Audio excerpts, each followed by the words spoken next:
Hello, everybody, and welcome to the Pop Culture Green Room. I am your co-host, Kimberly Bryant. And I'm Blair Bryant. And today, of course, we've got Reality with Krista Marie again with us. Thank you, and welcome back. And we've got Stefanie with us again. Hi. Our founder of New Wings Rising, who's going to help us out with the tarot cards here. So, of course, all right, y'all. So we're supposed to be recapping Real Housewives of New Jersey, Season 14, Episode 3. And then we're going to go ahead and dip into some Vanderpump Rules, Episode 2 of the reunion. And why not go into a little bit of the Valley? But, y'all, what's going on? What is going on this season with everything? Because it's not a lot, so much. Hey, everybody. Hey, Kathy. Love you so much. Hi, Kathy. She's one of my regulars. Our regulars. I'll say our regulars. There we go. That's awesome. If I ever get merch, she knows. Kathy, tell them what saying's going to be on my shirt. Oh, I want to know. Yeah, please tell us. I used to say now I say something else, but I didn't realize how much I used to say this one thing. Hey, Lauren. Hi, Lauren. When I was on Adam's channel, I used to say, get the fuck out of here. Like, get the fuck out of here. And then now it's like they're crazy. They're all fucking delusional. Sorry.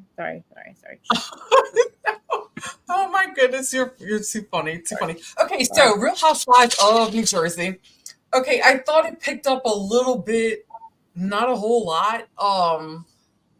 I guess the most that I really got out of it was that hi, reality connoisseur. The most I got out of it really was I was excited about was that Frank Catania was going to propose. Yeah. And so I was to Brittany, and I was really excited about that. Oh my gosh, what's her name again? It's getting ready to go to college.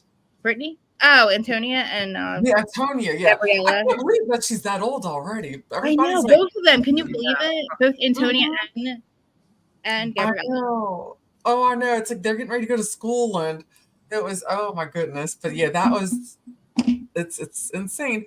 But of course, it's like I'm still trying to get used to the whole.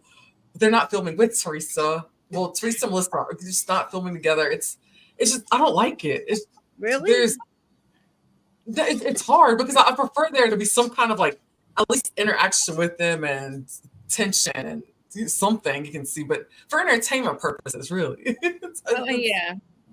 I mean, there's tension with Teresa and everybody else. Never.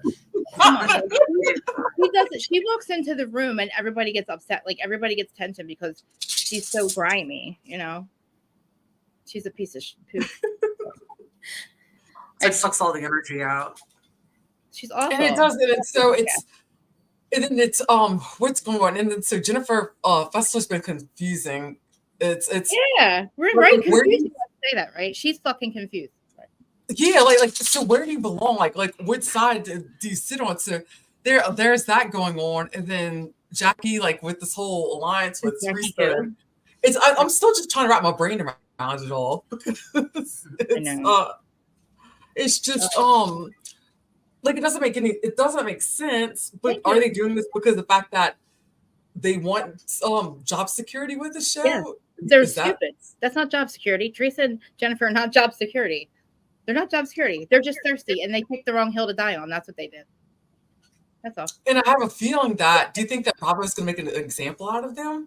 Absolutely. You don't put someone on a gag order.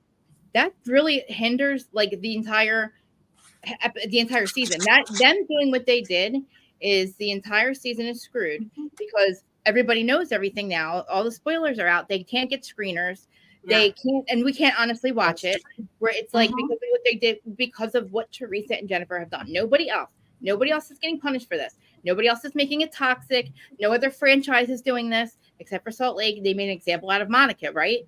Well, you got to make an example out of Teresa and then Jennifer too, because they're still doing it. This episode, they have Danielle sit there with this hairdresser who pops out of nowhere. Danielle you didn't buy a ticket, asshole. You should have bought a ticket. What are you talking about? She pays you to do her hair, and then you think you get in for free? No, you were kicked out because you didn't buy a ticket. Dumbass. Like they just tell themselves, sorry. No, you're good. Stefanie, what card did you pull? Stefanie just pulled a card. Literally the Fool. Like as you're talking about it, it was like spot on. Universe is like, yep, I agree. Sometimes the cards are like So those are very tongue in cheek, but also sometimes they're just very like blatantly Mhm. not Like, exactly any like they're like it's kind of like that. They're, what's the right word I wanted to say for it? I think it's still just my tongue, where it's like it's I don't even remember what the right word is for it, but kind of very literal. That's it, literal. Oh, got it. And Yeah, that time it wasn't very about literal, new yeah. beginnings or anything like that. That one was like Exactly, but this is foolish. very- Like Yeah, it's very literal this time they're around. being the jokester. What do you think about, like, how about let's pull a card for Jackie Judas, because I keep Yes. forgetting that she's there. I know that she cannot absolutely forgive Teresa. They don't like each other. What's Literally the Six of Cups, which is about letting go of the past. So she is part of the past and probably needs to go. Okay. We can look at it that way, because I just don't like this is Jersey. We don't forgive. We lie. That's a lie. We don't forget, especially Teresa. There's no way is Jackie forgiving her for that rumor. There's no way she's blaming Marge for it. Teresa cannot blame this. Teresa blames Kim D for this fucking stripper thing. She blamed Kim D for that. Okay. Then we come to Pizzagate. She blames her brother. Then with Strippergate, she blames Jennifer and everybody else. Now she's blaming Kim. Now she's blaming I just lost my train of thought. Whatever. She just blames everybody else. She does not take accountability for what she's done. Now she's blaming Marge for the problem.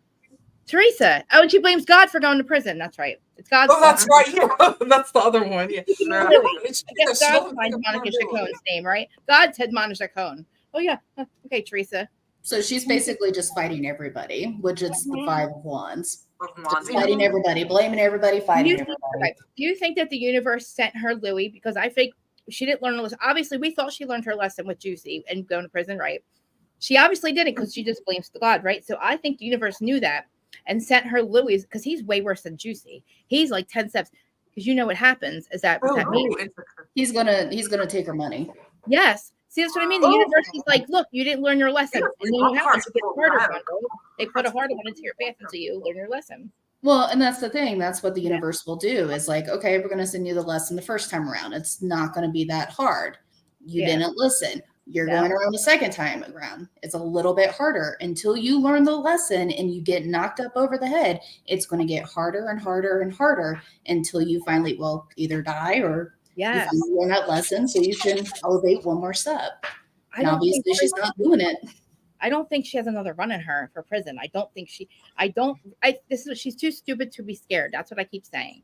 The things that she's doing and allowing in her life is like, what are you doing? Prison's horrible. You don't want to go back there. Like, you don't want to do that again. Like, no, like your parents are one, you know, like it's a fucking, it's like crazy. It's like, I feel like, and then Louis, I think he's going to run off to Alexia. I swear he's going to run off to Alexia. The grift is up. Teresa's the grift. She's going to lose her job. And the money that they have is they get paid at the beginning of the season and at the end of the season. They only have that. I know that for a fact. Okay. He has all his money in the Bahamas with Juicy, allegedly. And that's where his money is? Yeah. That's why he goes back and forth so much there, and Switzerland and all this other stuff. It's like, because and then she just got no access to it. It's not her money. So they're spending her money here. You know how much it is to send Gabriella to college? It's a lot. You have a household to run. You have other kids. You know what I mean? You have a big lifestyle. I don't think he has a job. He's your manager, Teresa. That's his job. Because he said he's helping put. He said, she said he's. Oh my God! Oh God! What, writing Teresa's checks? Oh my God! I wanted to punch. He said that. I made a whole reel. Teresa said that. So the producer, I believe it was, asked Teresa if he was contributing to is it Gabriella that's going to college? Gabriella's college. And she said yes, that he is. So he's helping put her through college. Oh God.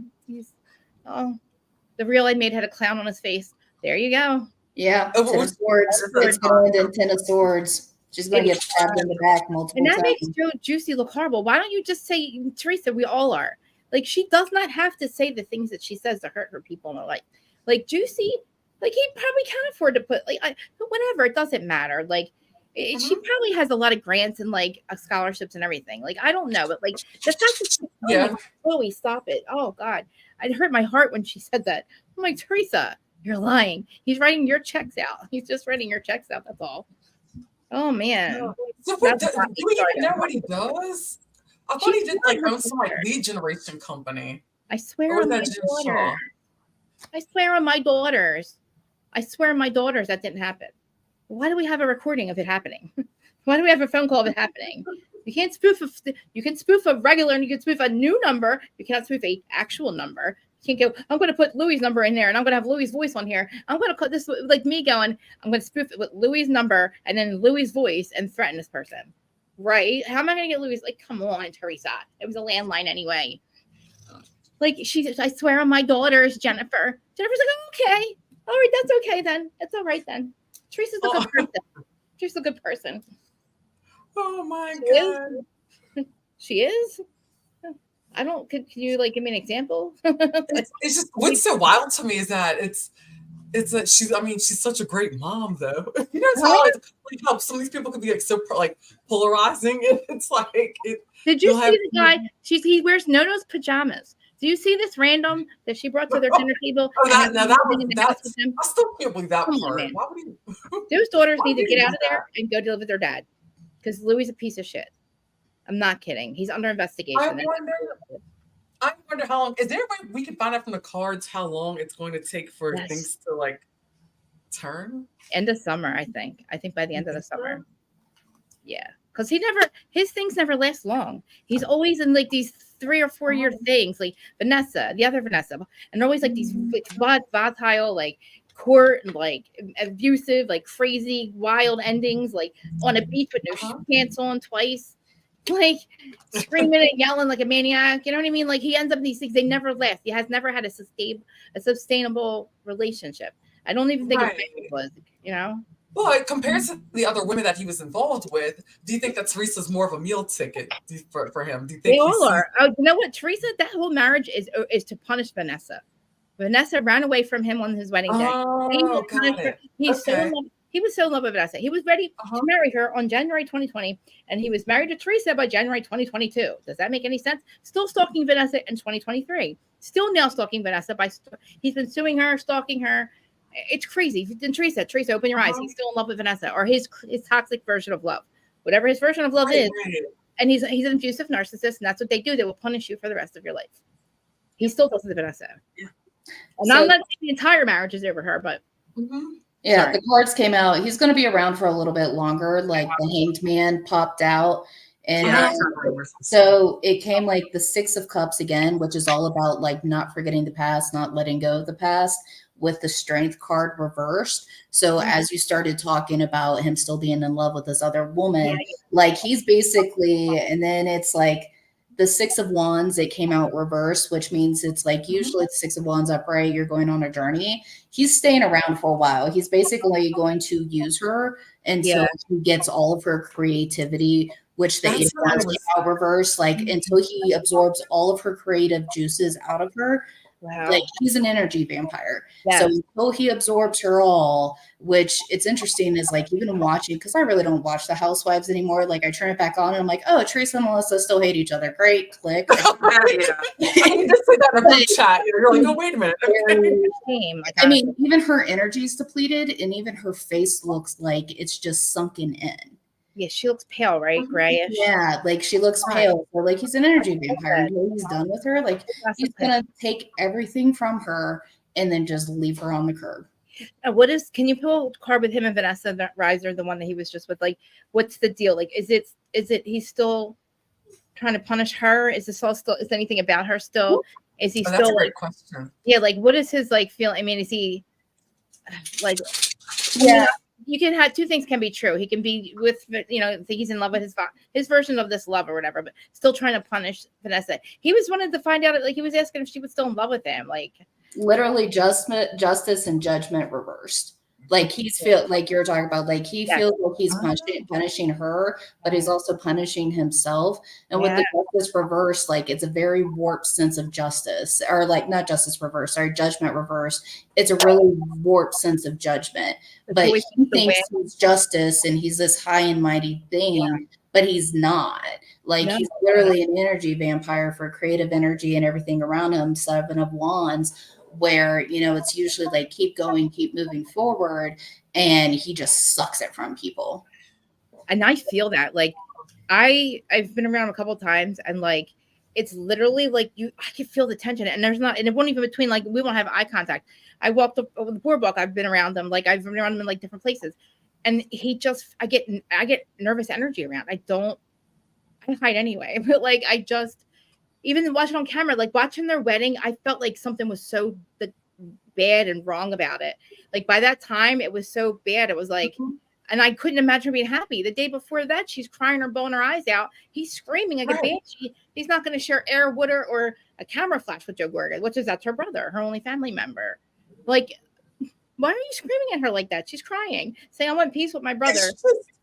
It's just wild to me at how he acts like he's the patriarch of that family. Oh my God, how do you tell them girls you love them? You just met them, you weirdo. You're wearing Nono's pajamas, dancing around doing a booga wolf. And Nono's pajamas, and you're winning, I'm winning with like a band. I'm telling you, the dude's wild. I don't feel safe when he wears his pajamas. He said, I wear them like me and Kim D should get a vote. We live here too. Wow. We don't feel safe with you wearing them, Nono. Please take them off. Like Nono's balls were in those pajamas, and then Louis' balls are in those pajamas, and then Teresa. See what I mean? Like where I'm going with that? That's freaking weird. And they're not new pajamas. Weird, very weird. New pajamas wouldn't make sense because Nono never wore them. So why would anybody feel safe seeing them? Weirdo. It's just, I don't know. I don't know what he was doing. Was he trying? I don't know if he was trying to like. He was seek trying to validation, no, he looked into the Joe Gorga. I think he was trying to fuck with him. I said to Frank, what was his real feelings when Joe, what was Joe really thinking? And Frank goes, he blacked out for like 5 seconds. He said when he heard it, he goes, he just was like, he's like, I still don't know where to put that. I don't know where to put it either. Huh. Oh, that's just weird, dude. Why do you say it? And if that's the truth, why are you telling us that? That's so weird.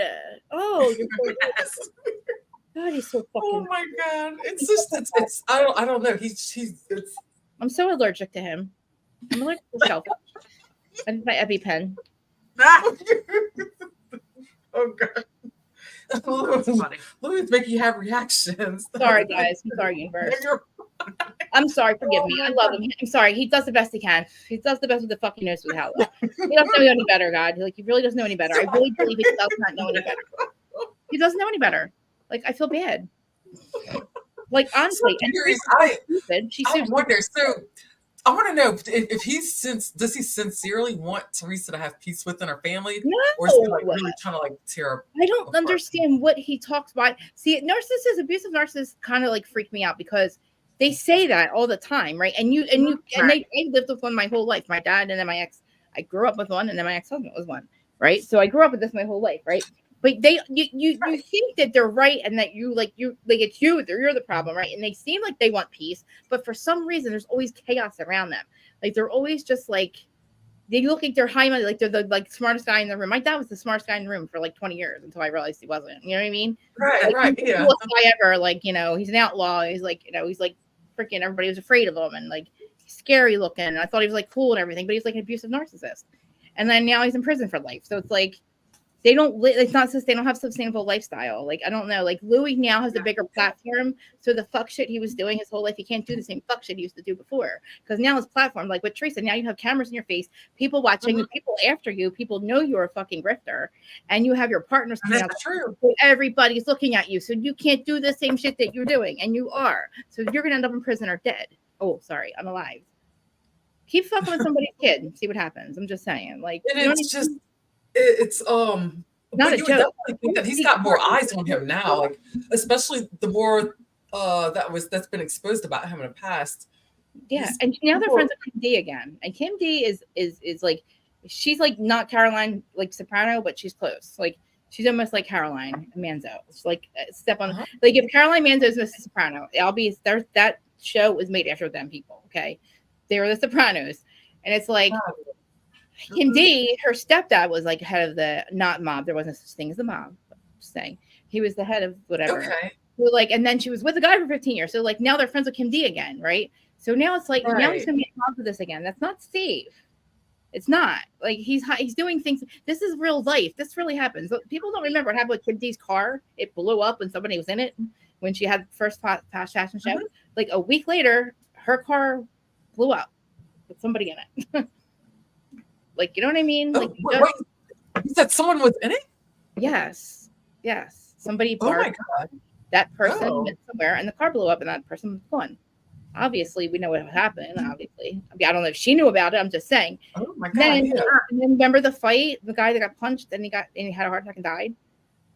Oh, yeah. Yeah, like they beat him so bad that he had a heart attack and died. Oh wow! Oh my gosh! Like I'm like it's on camera. It's not like I'm like it's yeah, no, yeah, it's on camera, yeah, it is caught on That's camera. what I'm saying. Like you can't like. That's Right. why I had tickets for the show. Me and Thea, your moms are watching. Yeah, it's real life. And literally, I was getting ready. I'm like, Thea, I don't think we should go. This was Posh fashion show last year, and thank God we didn't because all this was happening. All this like finding out about the, you know, I've been saying paying content creators for 2 years when nobody listened to me, but now we all know it's true. But like I said, Thea, I don't think we should go. Like they're not our friends. Like they're setting us up. I felt really like, and now come to find out all the people that are against Thea now would have been there. They were all there. And I'm like, no way, we're not going. Kim's like, you'll be safe. I'm like, no, we won't. Hey, me will be sitting ducks, me and Thea, because he hates us, Louis. Oh my goodness. Yeah, so we didn't go, and thank God we didn't, because all this stuff with Melissa's old nose was coming out. That's creepy. Because they were filming. Wow. So they were finding all this out. We're finding out now. They knew last year during filming all this stuff was coming out. So was it like weeks or months in between, like or? Well, all right. So filming was last summer, and by the end of filming, which was October, they had found out about Melissa's old nose account, all the stuff that we're finding out now, all the receipts. Right. Been doing for years and all this stuff. So, I mean, they knew at the reunion. They all knew anyway, but now we just have all proof, right? Like I was, yeah. So I wonder if I'm just still wondering because I still haven't heard anything. I haven't heard anything from Bravo, like from Andy Cohen, like. But I'm trying to think. I want to go on Twitter today. They Melissa's old news posted something from Bravo. It was an update about having to have a gag order. Yeah, something. Because she said, "Oh, you guys don't think that Bravo's involved?" And she posted something. And here, I'll pull it up. I'll just read it. Oh. And it was about the gag order, and she's like, "They're taking this seriously." I was like, "Oh," because I haven't heard anything either. Really? Well, I mean, at this point, they're going to be they're going to tape. They did. I lied. I didn't know they didn't tape the reunion. I guess they're getting ready to do the reunion. After that, then we'll hear what's happening. Right now, everybody's on a gag. Okay, that's what I was wondering because I figured kind of like the same with Monica. It's probably not even. It was after. They shouldn't even have them in the same room at all. Really, they shouldn't. Like they really shouldn't. Yeah. There's nothing productive that's going to come out of them all being in the same room together. Teresa's not ever going to. You cannot have a conversation with somebody who just screams and yells, who doesn't have a logical brain, who will sit there and lie, knowing she's going to get caught on camera, and just gaslight the shit out of us. As I'm saying, like when we're screaming, "No, bitch! Now we know the truth." Like you just sound dumb, and then she's not allowed to defend herself because she has a gag order, so she has All About the Truth podcast doing it, and they just look dumb as hell. Because they're just like saying stuff that makes no sense. Like you can't deny what we're seeing. Nobody, Gabriella's not a liar. And even if she was a liar, who cares? We don't have to believe Gabriella. She has receipts. And there's phone calls and there's like voicemails and like, three-way conversations. CC to Siren Media. Like she's not making this up. Like Teresa's name's all over this. And Marge's not lying. There's a goddamn police report. The police report said it's not alleged. Louis did call and threaten him. He did threaten his life. He said, if you don't shut your mom up, I'm going to you. Louis said that to Marge's son. Am I delusional here? Like, does this make any sense that they're still on TV? Why is he still allowed to be there? Right. And that's not safe. Right. And that's the whole thing I'm trying to understand. It's like, why is it that there's ground rules for certain franchises? You know what they said? He's not my problem. He's not our problem. Or you're right, he's not your problem. But he's married to somebody that is your fucking problem. So is that the loophole? Do you think that's the loophole that they're finding? Is the fact that he's not a direct cast Honestly, member? I don't fucking know what they're doing. I really don't know why he's there. I don't have any clue. It makes me really angry. Actually, no, it doesn't make me angry because what's going to happen is, like I said, a bigger platform, bigger mouth. He's already fucking himself. All right, she's already fucking herself up. Every time they have a conversation, they're lying. Bravo's going to go, "You're lying here. You're lying there." My daughter, Jay's going to go, "Mom, you swore my life, but you're lying." Like Jen Fessler. Oh my God! Like Jesus, Jen. Like Rachel's your friend. What's going on? Those ladies are actual real friends. Marge, Melissa, Rachel. Right. Mature adults who have real relationships and real friendships. They don't have to make storylines about each other. They don't hold secrets. Exactly. And you can even see, like, you can even feel their energy. The energy is different. Melissa's not the problem. She's never been the problem. Mhm. Teresa's always been going after her. She's been going after her since day one. Melissa has always defended herself. That's it. Melissa, it's not Melissa. I hate people, Melissa and Teresa, Melissa and Teresa. It's not Melissa. It's fucking Teresa. Okay? It's always been Teresa. Like, who blocks their family from getting on a show? Who does that? And is proud of it. Right. You're proud of that? Are you kidding me? That's your accolade? Good. You can have that. They lied. They lied about getting on the show. You get that one. That's real. I'm glad you're proud of that, bitch. I'm like, really? And then your 4 dogs. Why don't you talk about your 4 dogs? You got 4 German Shepherds. Remember when I told you about that? Oh, yeah, you did mention Jim that. Leonard, one of the receipts says, Jim Leonard goes, I would rather you talk about Teresa killing her dogs than talk about her problems with Louis. You would rather that tea be out than us. So they have to choose why do they have to? I'm confused. Why do they have to talk about her at all? Like, I'm confused. I don't know what they were doing, but the fact that he said that, I'm like, wow, like he knows that it's true. Like, it's not like her 4 German Shepherds. They start. Oh my God, I can't. It makes me sick to my stomach. Like, who does that? Who lets her have animals right now? Lauren, isn't she gross? I love you, Lauren. Thanks for. It's crazy. Sorry. Oh, yes, we had gossip class. She stopped by too, Lauren. Yeah, thank y'all for coming by. Most definitely. Thanks, Lauren. I love you. Mm-hmm. But it's wild. So, well, I'm curious. I want to know, like, what the energy's going to be like for the reunion. Stephanie, is there a way to find out, like, if it's going to be like bad? Yeah. Is it going to even happen at all? Like, I don't think it's going to happen. Yeah, that's what. Like, listen, the cast trip the house caught fire. Well, we should ask that question next. If that was the universe giving them a sign, the house that caught fire when they were on their cast trip. Well, the devil came out with the 5 of Cups reverse. So basically, and then also the 8 of Swords reverse. It's just going to be people at each other's throats and a big shit show. Is what it's looking like it's going to be. There going to be anything resolved after that? Like, are they going to change anything after that? Can we see? Like Bravo is probably going to. Yes, Bravo going to rearrange things. We're not going to say who would go, but like, are they going to change up the cast? Do you think they're going to change the energy? Yeah. The 6 of Swords came out, which is like an intellectual journey is about to happen with the Fool meeting like new beginnings. So they're like revamping it. Like, they're looking for new energy, they're revamping. Hopefully they listen, because whatever happens during the reunion show, it is going to make them no longer keep blinders on, is the feeling I'm getting. And like, this is coming from somebody that hasn't watched the Real Housewives in New Jersey for years. Yeah, you haven't. Yeah, like we're just like, yeah. So yeah, so it's like whatever goes down at the recording of these reunions, it's going to make them stop sitting on their butt with the hangman, and like they're going to have to address the past, and they're going to have to start fresh. If not, that's exactly what needs to happen. Like, they're going to have too many legal things if they don't deal with this. Yeah. The relationship with Teresa and Joe's done. It's done. That's never gonna. After what they found out, the stuff about Joey Gorga, making little Joey's he's not really a Gorga.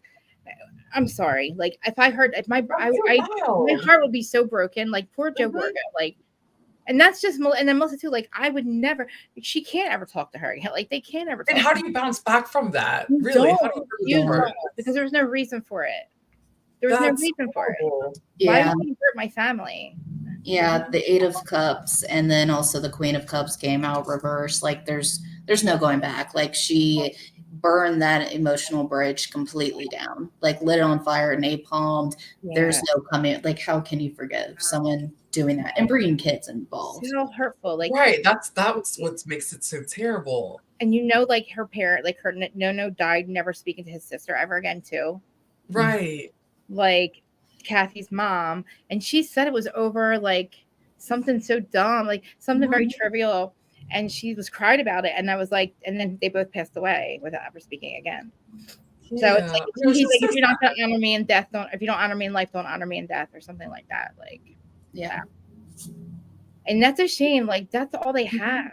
And I think Joey Gorga, they need to go talk to Kathy and Richie again. Like, that's their family. I think so. I wish Kathy would be back. I know that Kathy, I was watching old season. She's a little thirsty in the beginning. It seemed like they weren't as close as that she thought they were, but like, but then Teresa, like, she didn't care. She cut them. She got out of prison and cut them off like they were nothing. And I'm like, wow, dude, what's wrong with you? Like, I thought out of prison she changed. I really, not even changed. I just thought maybe like, I don't know, man. She had me sold, man. Like, I was like, I even said, Lou,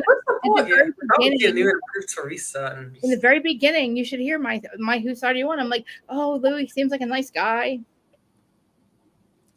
And I was hoping for the best for, you know, almost exactly. I thought had like a whole like redemption thing, like, you know, coming out of prison, and she wasn't drinking, she was working out, she was doing fitness competitions, I believe. Like, she was, and she was there for her girls. So I thought, okay, Louis came around, but then all of a sudden, he seemed like he was messy as hell. All get out.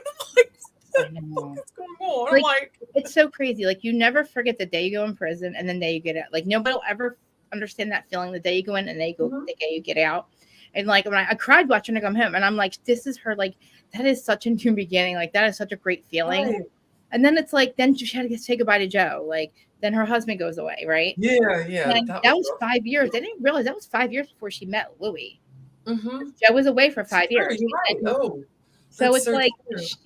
She was good. Like, I kind of don't even remember what happened. I kind of blacked out, I think, those seasons because M was on there, but like, yeah, I blacked out, I think, because I don't remember anything happening, nothing bad. Anyway, she seemed to be good. She was in a good place. Yeah. Well, that's right. No, the Danielle hair pulling, all that stuff with Margaret. That's right. All them. Oh, I forgot about that. Oh, yeah. See what I mean? She had Margaret's hair pulled. She doesn't love these people. She doesn't like these people. She does not like these people. She could have just said, I don't like y'all, instead of doing everything she did. She tried to destroy their money, their family, their reputation, their kids. Who threatens people's kids? Jaden's 16, Truda's son, right? Why are you running around? Why are you chasing this kid when he just got his license? Having people tail him? Who does that? He's weird. Many people. It's oh goodness, but I don't know. It's just. Of course, Rachel's going to be. Of course, Fessler. No, nobody's going to talk to her again. Why will we talk to her again? And Louis, after what they did to his family. No, there's like no, Fessler. What are you doing? I'm still baffled by that. I want to ask the cards. She knows she's being disloyal, right? She's purposely doing this. There's no way she thinks that this is okay, right, Jen Fessler? She can't. I mean, when we're talking, like, I pulled, like, once again, the Ten of Swords out. Like, she knows she's backstabbing people. Like, I'm taking this literally. She knows she's backstabbing people. She's going after people's, like, creativity, stability, like the gifts that people are being given when it comes to like gifts from the universe, gifts from the heavens. Like, she is going after also even the Page of Cups, like, is reversed. Like, she is purposely trying to tear all these people down. And I have a feeling like the next card, if I pull it, it's going to be the money. Yeah. Well, actually, it's the Chariot. Like, she has a like, she's going after like people's contracts. She's going after everything. Like, so the Chariot, like, when you look like, at it, yeah, like she's not their friend. Like, they're not. Yeah. Like Monica, this is not even. It's not even kind of. It's almost the same thing, but worse. Like, Valentine started to expose Jen Shaw. She's a felon that was going to prison, who was hurting people, who was like, right.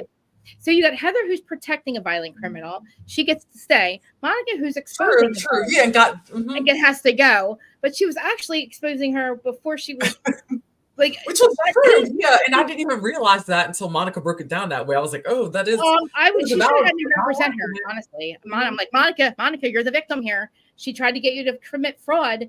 She tried to get her to commit fraud. Okay, that's how she was like, oh my God, this chick's fucked up, because she's like, you're not paying me. And Monica's like, you owe me money. And Jen's like, well, if you want to make $6 million. And Monica's like, what the hell? Oh, no. I have 4 daughters. Like, she's 4 girls. She's like, no money. Now this chick's not paying her for all the shit she did for her. She finds out she's a fraud. And now the IRS is like, you got to be a witness. Like, she's a victim of Jen Shaw, right? So, like, Von Teese was started because she was trying to go after her kid. Jen Shaw wanted to go after her classmates.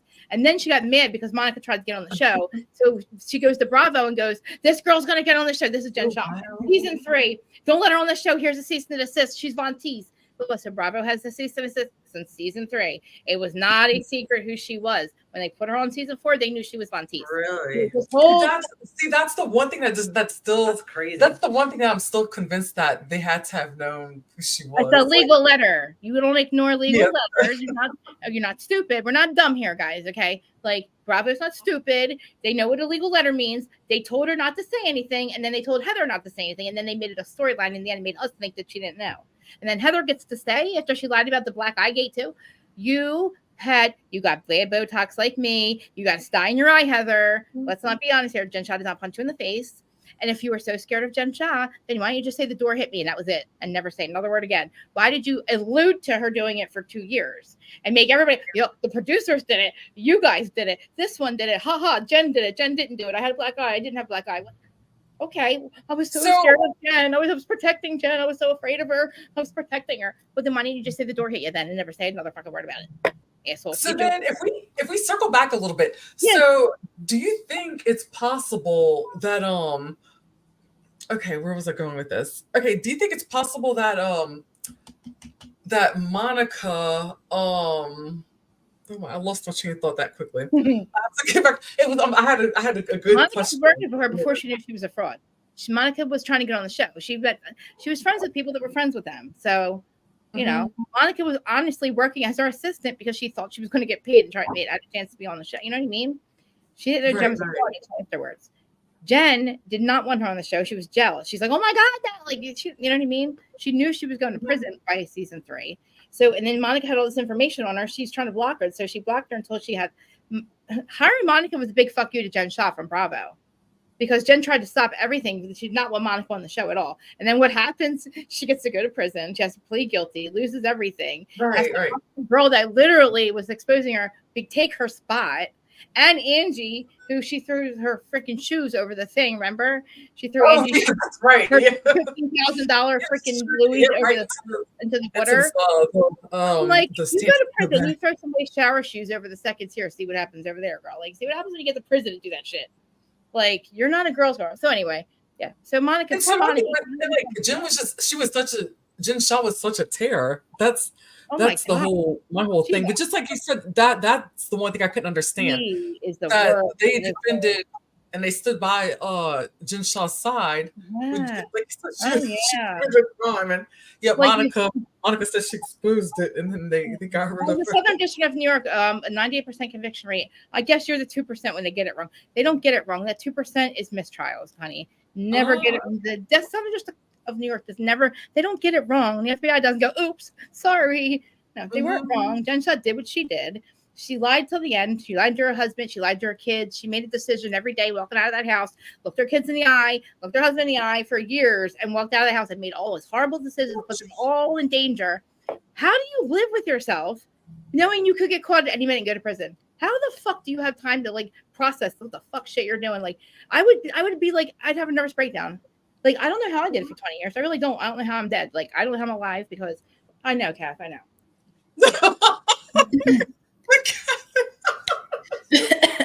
I know, Kath. I know. I got to think about it. That's so funny. Kathy's over here regulating. I felt like a snake. What? She is like, they're like, do you think she's soulless or is her soul broken? I said, no, she's soulless. She made decisions looking at. She looks her kids and her husband in the eye for years and was laughing and in our faces and goes on a reality TV show committing fraud and thinks she's not going to get caught. It was like, haha, look at all the money I'm spending. Like, what the fuck? I'm like, is this girl? I'm not gonna lie, because when I saw this, when I was watching the teasers, I was like, where does all that money come from? You might as well just wave your freaking. You might as well just scream, "I'm guilty." Why would you go on TV? Yeah. Why? I would like to know. And that's the thing. When you're showing all that, when you're that flashy with things, it's. I'd like to answer. She never answered that question. I need her to answer my question. I want to know why she thought she'd get away with it. Nobody should. I told her that she's delusional. She honestly thought that if she could get enough people on TV to get on her side, that there was no way that she was going to, she lied to herself. It's the people that can't look themselves in the mirror and looking at your eyes, because that's the hardest thing to do. You're reflecting back to your soul, and somebody that has diminished who they are as a person and continuously lies to themselves, they can't see reality. So what they've made up in their head, they think truly is true. And that's why until like the day they die, they're going to die on that hill because they truly think they've lied enough to themselves that they warped this false reality. And that's what it is. True. That has got to be it. Because I'm like watching her and I'm like, you're a mother, you're a wife. Like, you don't do that. Like, you don't do that to your family. Yeah. I mean, she's the reverse star. Like, she's lost all of her power. Like, she's lost in the ether. Like, she isn't who she was meant to be. So do you think, so in prison, do you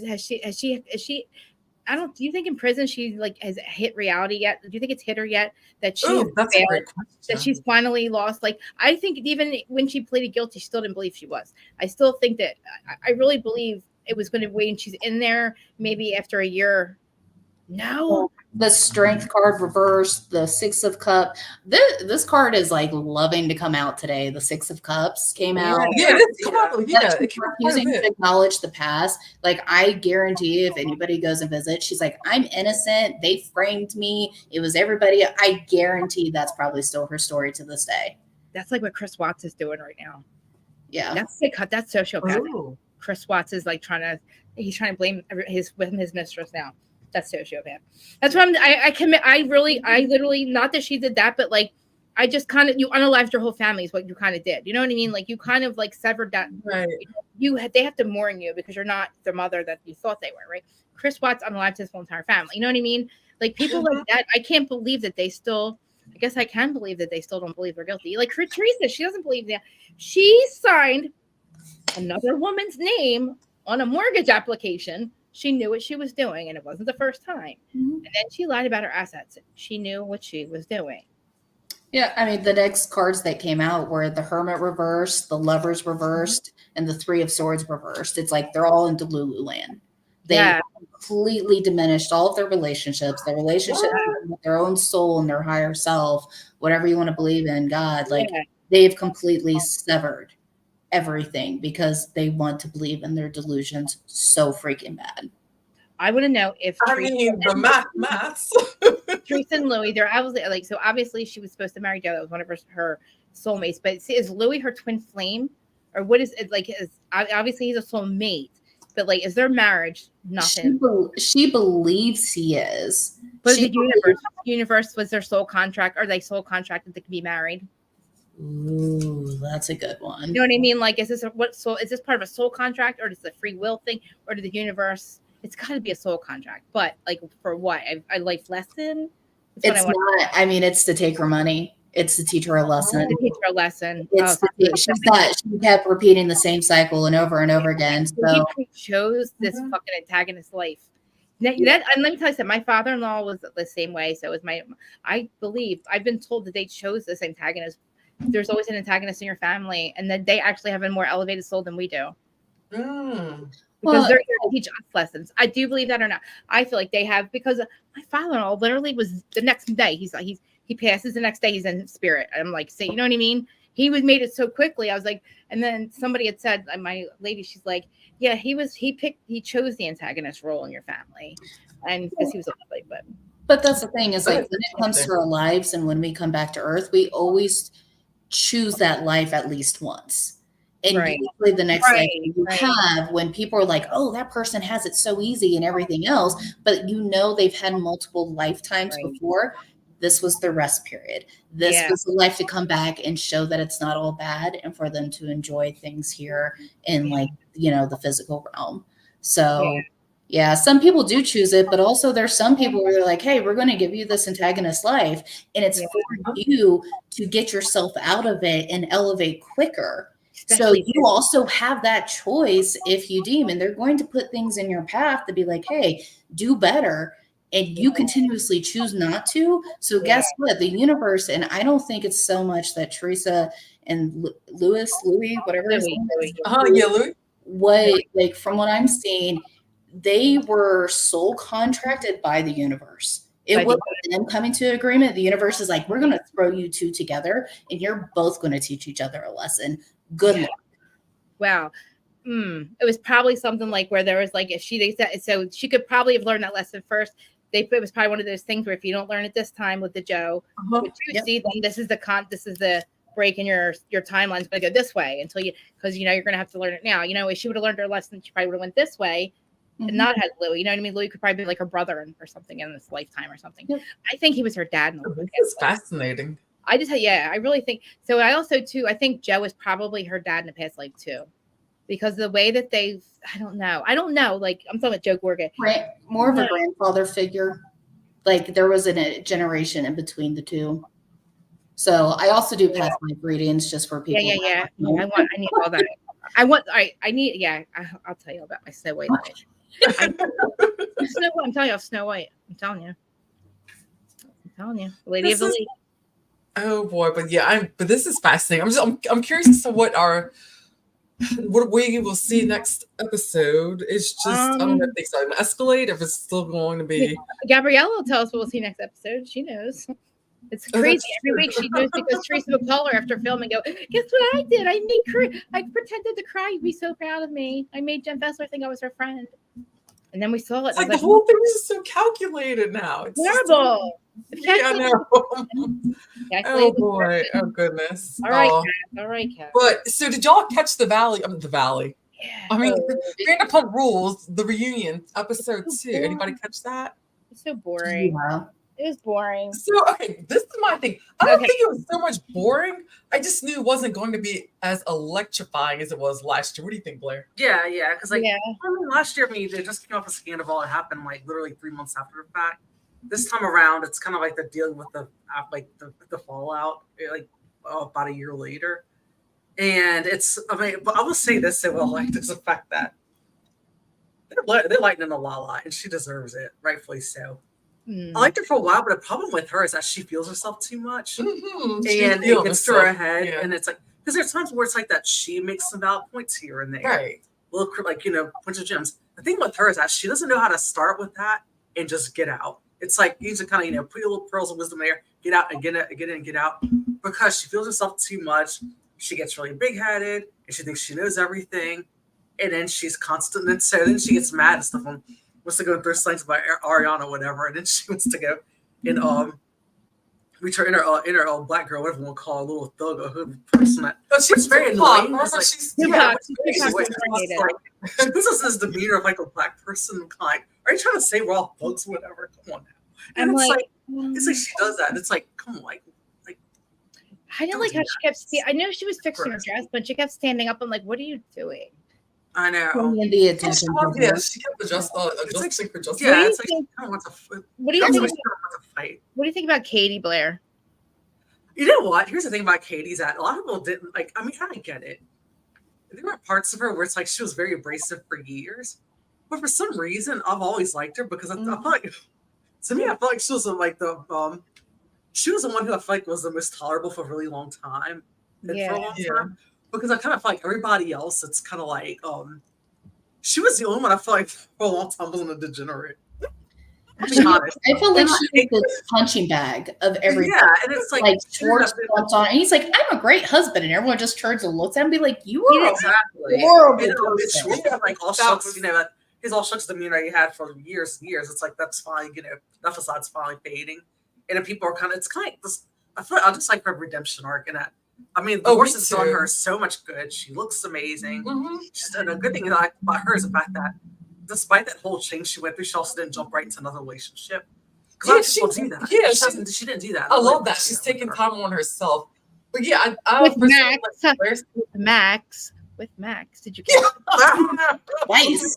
Obviously, after the reunion, he could not deny it. He won that shit again. He liked it. Yeah, there's a couple of parts that's kind of like, maybe she should have done it. I'm going to run a train. Yeah, and I thought about the way she treated him for a while, like, that he treated her. I was like, you know what? If you want to go bang Max once, twice, thrice, dude, it's I said, you have my blessing. He's like, we're the same. And she's like, no, we're not. We're not. Listen, I feel like Sheena tried to literally make every freaking Sheena made this whole goddamn thing about everything about her this season. Did you notice that? About what someone did to her. And I had to laugh because she even threw in. So I was like, there was the one part where she didn't make it about herself, but she was trying to make it about Summer Moon. What was it? She thought whenever Summer Moon's name or something, and then yeah, it was okay. I think it was, what was it that Andy said that's who became like a I think who stole this? Somebody else who stole the. Oh, Anne stole the show this season. She goes, Yeah, that's what you were gonna say Summer Moon. Yes. I was like, she would find her offspring to make it about. She would Anne is dork. She's adorkable. I call Anne adorkable. She is adorable. Adorkable. Like, because she's adorkable. Like, I like her style, but she gets them right. Why are you? I just don't. What are you doing? Like, wow. Like, Anne, first of all, you screwed up. Your 15 minutes, you messed that up. You should have stayed with Tom and not talk poop on him on camera. Who's going to hire you now? No one's ever going to hire you to be an assistant except for Katie and Lala. And I don't even think they're hiring her. So I don't know, whatever. I just like, why does she have a podcast? For what? To talk about Tom? What do you have a podcast for? I'm sorry. I'm just saying. Anybody can have a podcast they want. But like, you can't just on the backs of Scandival. Come on. Listen, and now Scandival's over, right? So Rachel Raquel is now, after this reunion, no more. Bye-bye. We don't need you. We don't care anymore. We want to move on. We are very damaged from Scandival. We would like to move on. Therefore, Rachel Raquel, we don't want to hear you anymore. I don't want to hear any more about how you're damaged and you're the victim, because you're not. Ariana's the victim. Everybody forgets that. It's not on Ariana to fucking make everybody else feel good about what they did. It's not on her to forgive him. She doesn't have to do shit. She don't have to fucking see him. She don't have to move the fuck out. He should have. Why is it on her? Why is it on her, Lala? Like, seriously, why is it all on the one who literally got screwed over? Well, and that's the thing is what I think people forget is that she has equity in this house and a HELOC loan that is on this house that she signed off on. Like, I'm not, any lawyer will tell you, do not move out because you're saying you don't want that property. Why would you waste your money either, too? Exactly. And therefore, nobody had a problem with them living together, but everybody else. Nobody, they didn't have a problem living together at all. And guess what, Lala? They didn't film there either or talk there either. So living together made no fucking difference. Oh, she can't film with him, but she can live with him. It's like, you're not making any sense because she don't talk to him there fucking either. And she don't film with him there either. So that doesn't fucking make any sense, Lala. Well, and the thing is like, she moved into Randall's house. It wasn't her house. She had no equity in that house. She's made a whole big thing last, what was it, the first reunion about how she bought a house and it's the first time and she's so proud of herself. That is the first time you've owned a house. You moved in with the guy that screwed you over royally, and I do not believe that you did not know what he was about. You turned a blind eye because you weren't. Let's be honest. He fucked her the first night and bought her a goddamn Range Rover and put her in a movie. So you mean to tell me you don't know what a casting couch is? And exactly. He's not good looking. You didn't look at him and go, I want to have sex with that guy. Mary had a good question. Yeah. Look, she said, Mary says, I have a question. Does Lala secretly have feelings for Brock? That's no. But I think that she doesn't love the cards. Yeah, it's the cards. It's the cards. Oh, I didn't think about that. And I don't know if she doesn't love it. She finds him as an idiot. Oh, shit. Yeah. I think Lala is going to fuck Jesse. If she's not already. And yeah, the Valley. Yeah, ask the cards. Oh, I can see that's an allegedly rumor. I can see her going for him next. I can see it. Why not, Dan? It would get we're mad at her. What else would make us like her again? Some dumb shit like that to get on the Valley. Because I would like to watch. I'm sorry. I don't want to watch. I think there might be some flirtation, but I don't think she's going to go down that route. Well, she's also pregnant right now. I know. So, I think she's hot. I think any guy still thinks she's hot though. I find Lala hot. I do. I feel like she's hot, but she's just her mouth ruins it for me. It's up to Jesse, is what the cards are saying. Wow. Like, yeah, like she probably needs some healing time after popping that baby out, but it's up to Jesse. Yeah, it's up to Jesse. By the time that happens, he's probably going to move on to someone else. Mascara on my mom. She was playing. Does she fucking what? Gina put mascara on her kid. I didn't see that. I don't remember. I heard about it, but I didn't see it. But I did not know. That's a little strange. Oh wait, no. Oh yeah, Mary says, did anyone else notice Sheena putting mascara on Summer Moon while she was playing doll? Wow. I think it's strange to put makeup on babies. I agree. Yeah, that's just Sheena. God, I hope she wasn't really doing that. Was she actually putting on mascara, or was she real mascara? Because like I've done that with kids. And then fake. She's putting mascara on her. Yeah, I heard about it. I didn't see it, but yeah, they're No, like, that's made weird. a I don't like comment that. about it. Reminds me of like John Benet Ramsey. And I'm telling Yeah, you, yeah. that unaliving was somebody that was watching in that crowd of people. I heard like it's Spirit. I've heard like I don't know through Spirit that's what I that think it was. was her brother. I think he killed her on accident, and the parents covered it up. No, it's the card. No, I really believe like every time I've heard like it come through in Spirit, like it was somebody that was watching them who was part of the pageant world, and then went to like a Christmas party at their house, and then was like hiding in the house while they were out that Christmas night. And that he's eventually going to get caught through DNA, but he's still around. And he was too scared to do it again. It was only the only time that he did it. And yeah, that was what came through. A couple different people. Like Yeah, I mean, so Hangman came reversed, like the 8 of Cups and the 7 of Wands, and then the Hermit reversed. Like it's somebody they know within that community. It's someone that was close, and because of what they did with the whole police investigation and like they damaged the DNA. They, completely corrupted the crime scene.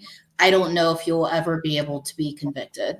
Yeah. Like it's going to go to the grave because of that. Damn.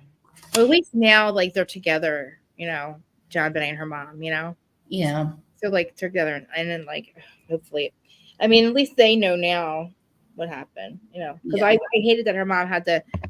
Well, I guess her mom would find out when she got to heaven or whatever. But I'm just saying, just not that whole having to live through that. And like, I'm sure the cancer is what she got cancer just from being sick over that. You know what I mean? Having that being sick, stressed, toxic. Toxic energy, stress will do it to you. Not knowing. Guilt. I have a completely different opinion. I think. Do you really? I think Burke did it, and I think that the family cleaned it up. I think the mom was a ringleader to clean it up. See, they keep giving the hangman reversed. Like that's who did it. Whoever represents the hangman with them, like within that family, within that community, that's who did it. I mean, like I said, like I've a couple different people, like mediums and stuff since, she's been passed. They said it was obviously a soul contracting thing, but like it was, somebody that was like just watching like a part of the pageant world, but like had interactions here and there with the mom and like was very like, I guess he was everything once. So I guess maybe he set up the stages. Someone that started fights within the community, like was always behind the scenes, would start the fights, would like pick like the image I'm getting is like putting the girls against each other. So I don't know necessarily like he was there, but I don't know if necessarily he was supposed to be be there. Part of it. Yeah. Yeah. Getting are the willy chili willies? Yeah, like I just and how he views himself is like the King of Wands, but also like with the King of Wands, you have the chameleon. He's able to kind of move around and disguise whoever he is. Like he was an older man. It wasn't a kid. It was older. Probably back then it would have been probably early 30s. Do you think so? Maybe it was setting up the stages and stuff like, because why? I'm trying to think of who would be somebody that would be at the pageants a lot that's in the community, but part of it, but like a man. I was thinking somebody would like maybe set things up or I don't know. I don't see it necessarily as him doing physical labor. He was more like the fact, especially that the King of Wands came out and he was a chameleon. Like he was not hidden. Like people knew who he was. But like he was like kind of more like that showboat, like, but also he's able to like hide himself because he is a chameleon, so no one would be like, yeah, it's that dude. Yeah, like the guy, what's the name? The BTP killer, whatever. He was like a community man who was able to be two people and no clue. You know what I mean? Yeah. Like he was part of right out in front of you, but not, like not obvious, but obvious. Like in front of you, but not obvious, Well, and he's somebody that just sucks the joy out of everybody's life. Like he loves like putting people against each other. Can you pull my card? For you? Yeah. Just one? I don't know. I want to know. Like, I don't know. Like right now, I feel just stuck right now. I've been at peace of like happy what I like in my life, but then I get these like. You're coming up on a big choice here. The moon is coming up, and whatever it is, like right now, are you starting to feel anxiety? Like the Queen of Cups is reversed, so it's kind of like it's a big decision that you have coming up, probably within end of June, beginning of July. What You're part of going my to life need, though, like- once again, the Six of Cups of coming up. It's something that's going to Oh, have wow. to do with the past and for you to let it go, like kind of make amends so your Okay. money can come your way. What is it? Ace of Pentacles. Like the universe is trying to give you more like creative abundance, prosperity. Like Mhm. the universe is trying to gift it to you, but you need to let go of whatever this thing is in the past. What And is it it? also has to do with emotions. Okay. I'm seeing like Oh, that basically makes someone you sense. thought as a friend fucked you over Oh man. and messed with your finances and messed with your emotions. And there's going to be a path that comes in June that either you can choose to hold on to that grudge or you can go the other way. And it's just everything's going to bloom for you. Mm. Sorry, That's is that a little too detailed? It makes a lot of sense Okay. because I have a hard time letting shit go, and that's a lot of what you. You See, know, I it don't kind of know. makes me think of how earlier we were talking about how Yeah. it's like your anxiety starts to build up, and it's kind of like when everything's it's like it's fine, and then you're not I used to can't things. control it. I can't control nothing. I can control Mhm. chaos, but I can't control Right. peace. I've never had peace until I met my husband, and now I feel like I make things happen. I make problems in my head. Like I don't know. I have been diagnosed with everything, but I don't really believe it now. I just believe it's all spiritual, whatever. But like, I still struggle with like I feel like something is. I've let go of so many people because of that reason for fucking me over and just and it's I had to literally like I just looked again at my wedding picture. There's X's over my bridesmaids' head. And then like my ex is in prison and I don't think he's getting out, but like every time he shows back up, it's like a twin flame. It disrupts my entire it's like I don't know who I am. It's like kryptonite or something. You know what I mean? And now he's away. I think the universe took him out and put him in prison for life. But I have a feeling like he always comes back around. I hope that's not what that is, because that'll. Well, it's like the pager goes off. I always call it the pager. It's like when you're twin flame or those people that mess with you until you're able to cut that cord and in that contract, because by the way, you are allowed to renegotiate your contracts while you're here. Yeah. You're allowed to do that. I Like had a feeling. he's going to keep coming, like that person keep coming back, but you're allowed to end the contract. You're allowed. Yeah, I kind of did in my I did cord cutting but I did it myself. But I think I really need to do it with somebody else. Like I need somebody else to do it with me because like I need it to be gone. I need that 46 other lives. I need to be gone. I can help you with that. Like I didn't see him for 10 years. Well, I was gonna say, you're also like, you talk about how like you manipulate and you work with chaos, and it's because you're a chaos magician. I don't even know if you know what that is. No. But I would definitely look into chaos magic more and how you're able to control chaotic matter and morph it and make it work for you. Like transmute it, you mean? Yeah, basically alchemize it. But you, instead of pulling, like some people work with like the alchemy of like love, you work with chaos. Yeah, but I don't know. Because I always haven't. I don't know anything else. I don't know if that's good or bad though. I mean, it's not good. It's not bad. It just is. I mean, I used to be a chaos magician and then I worked my way through it because I realized I did not want to be in that energy any longer. Mm-hmm. So now I work with different energy. Like there's always choices you can make. Do you think it's something that I think it's me, or do you think I have things attached to me that I don't know how to like, or it's my soul, right? No, I mean, it's your evolution that you're going through currently. Like we all go through the lessons and stuff like that, especially like during this time of year, like, well, not just this year, like everything that's happening right now, even Australia, like everything is coming to light. 2024 is shining a bright light. There is no hiding. Choices are being made. Either you go forward, you stay, or like there's, you just go. I say keep going forward. I feel like I'm on 5D most of the time. And then I feel like the reasons that people don't understand when I tell people how they hurt me, right? And I'm telling them this, and like I'm repeating, and that's some logical, right? But I feel like because our vibrations are different, I feel like maybe they're just not getting it. So it's like not their fault. Like I'm done explaining, and they're like looking at me like, what do you mean? Like you're not, I can't be around you anymore. Like you literally disrupt my life. Like I'm like being for real. And they're just like, oh, okay. And it's like, is it because my vibe, they're not understanding my like, you know what I mean? Like, I feel like they don't hear me. And I'm like, maybe our vibrations is like, wah, wah, wah. You know what I'm saying? Like, maybe it doesn't resonate with them like it does for me. So they don't get why I can't have them in my life. And I'm like, why don't you understand this? I have to move on. I need peace. I had a lot of people that were in my life that I love, and I send them with love. Yeah. And it's like, I don't wish any hard will, ill will, or anything like that.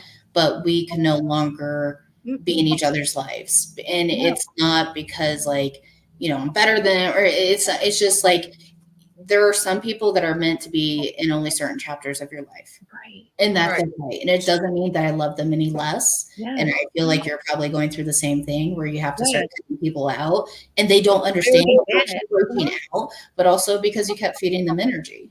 Yeah. Like I said, I think, I don't know if I said to Kim, but I've been saying it all the time. I said, when I cut them out of my life, I said, I'm not any better than you. I can fuck up all by myself. This is my life. Like I need to move on. Dark night of the soul. Like I just had, it's been years. And like, I was able to just cut them out and just, it's like, they're unalive to me. I don't, because they've hurt me so badly. And but like I said, I'm not better than you. You know what I mean? Like, and then it's just things they just kept, I don't know. It was like this weird pattern of them coming back. And the weird thing is in like 2020, I guess I feel like the timeline changed around 2020. All those people came back into my life for this one bad thing that connected us all, that these people were different aspects of my life, like different when I was younger. They didn't know each other, but all of a sudden we're all in each other's life again for this bad thing. And that bad thing was meth. And it was like, it changed, and it was like showed us who we really were, that drug, you know what I mean? Right. So like when I had to cut them all out, like it was for good reason, right? But like I felt like literally the universe brought them all back in my life because I had open contracts with them before, because it was weird. They all came back around as all this one thing. And then something happened. They all had to go like one by one. And then, you know, I feel like my time, I did move up in this timeline, but then I don't know if it's like my sister or my mom, like that energy right now is like, my friend energy, I'm like, okay with. I know Maureen, I am struggling with the whole financial thing. Like she just stole from me, my best friend, but paid me back, but she still did. So I'm feeling like, oh my God, when she made something else out in June, like she really paid me back. I was shocked, but like it's something I feel like I was her mom in a past life. That's how close I am with her. Like if she's an alcoholic, like my dad. So I tried to get my dad sober my whole life. And then I tried to stay sober. I couldn't. Then I'm trying to save her life. It's like, why am I always trying to save these people? So like, that's the thing. Like, I'm not supposed to keep saving these. I can't do it. Like, I can't save her. I'm watching her die. I'm losing her kids. I'm losing her kids because she's losing her kids because she can't stay sober. I'm not even mad at her. I'm mad at her mom's murder. Like, you know, her mom's murdered when we were 10. That's what I'm mad at. That's why she's an alcoholic. That's why she'll never get better. Her life was one big tragedy. Everybody, like every aunt and uncle was murdered, died up until last year. The last one, like OD'd in her house. Now she's dying. It's like, she's like, my life's been one big tragedy. And I'm like, you're supposed to stop the cycle. Now I'm watching her die, right? Yeah. So it's like, and then why am I always suffering? Because it's like, I can't even get myself stay sober. You know what I mean? Like, I know this is the first time I've able, you know what I mean? And then, but I'm still a whack job because I self-medicated my whole life and now I can't, except for this. You know what I mean? But now I'm like, oh my God, now I'm fighting for everybody else to stay sober. Like, what the fuck am I doing? But I can't cut her out of my life. Like when I met her, I knew that we were supposed to be each other's life. Like she's the other half of my soul. I've had a couple friendships like that, like 20 plus years, and I've had to cut them out because they were constantly, and the analogy I constantly got was like, okay, everybody has their own individual life raft. You can't bring anybody else in your life raft because if you do, it's going to sink.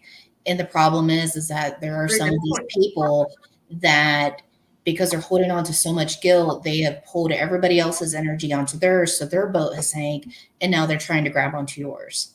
And your boat is sinking. And that's why you feel it, because you know, if you cut that cord that is going to let their life raft drift, you are going to be fine and you're going to keep going forward. But because they're not able to release all the energy so their life raft can raise up again and start floating forward, they're going to drown. That's what keeps happening. But that's not your responsibility. That's what keeps happening. All the ones that have cut out my life, they've all drowned. They're not doing it. They're around. It's like, I couldn't save them anyway. You know what I mean? I probably would have went down that route anyway.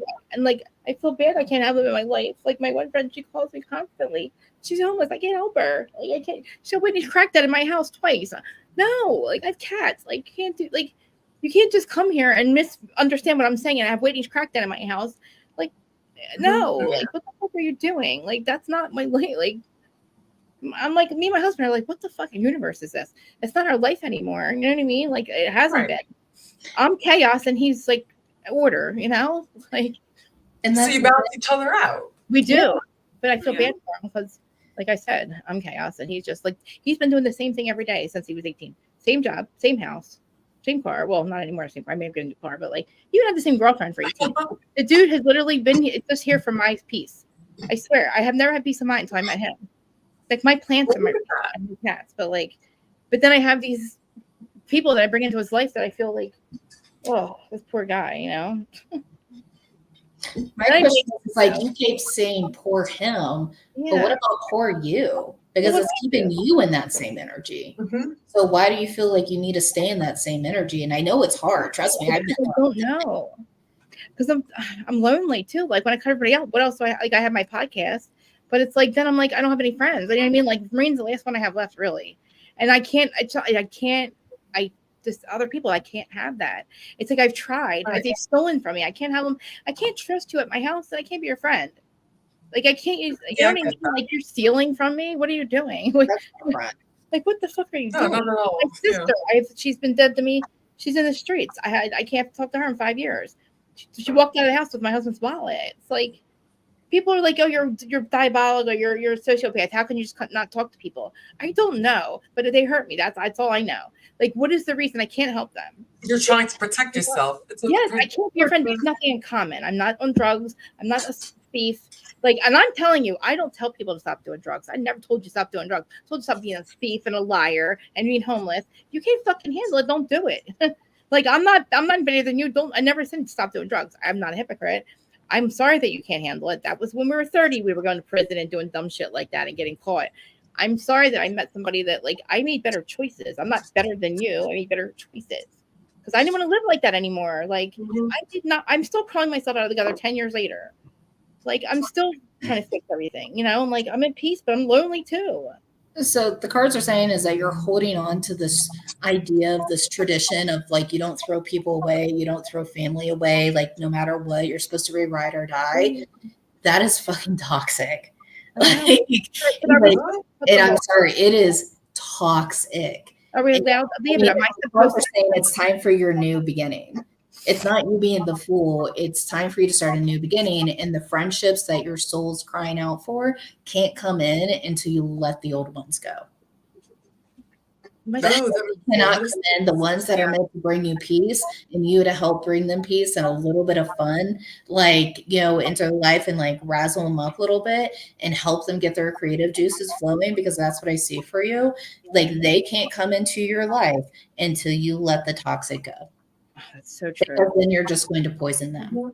And the universe isn't going to allow that to happen. I know. Like, I had to leave the East and come out to the West for define, like, and I still have, like, if any of my friends are watching this that I'm still in contact with, I love you guys. Like, I appreciate you. I'm not talking about you, but, like, you know, I have met some amazing people here, and my best friend lives over 10 hours away. She lives in Dallas, and I'm up in Colorado Springs.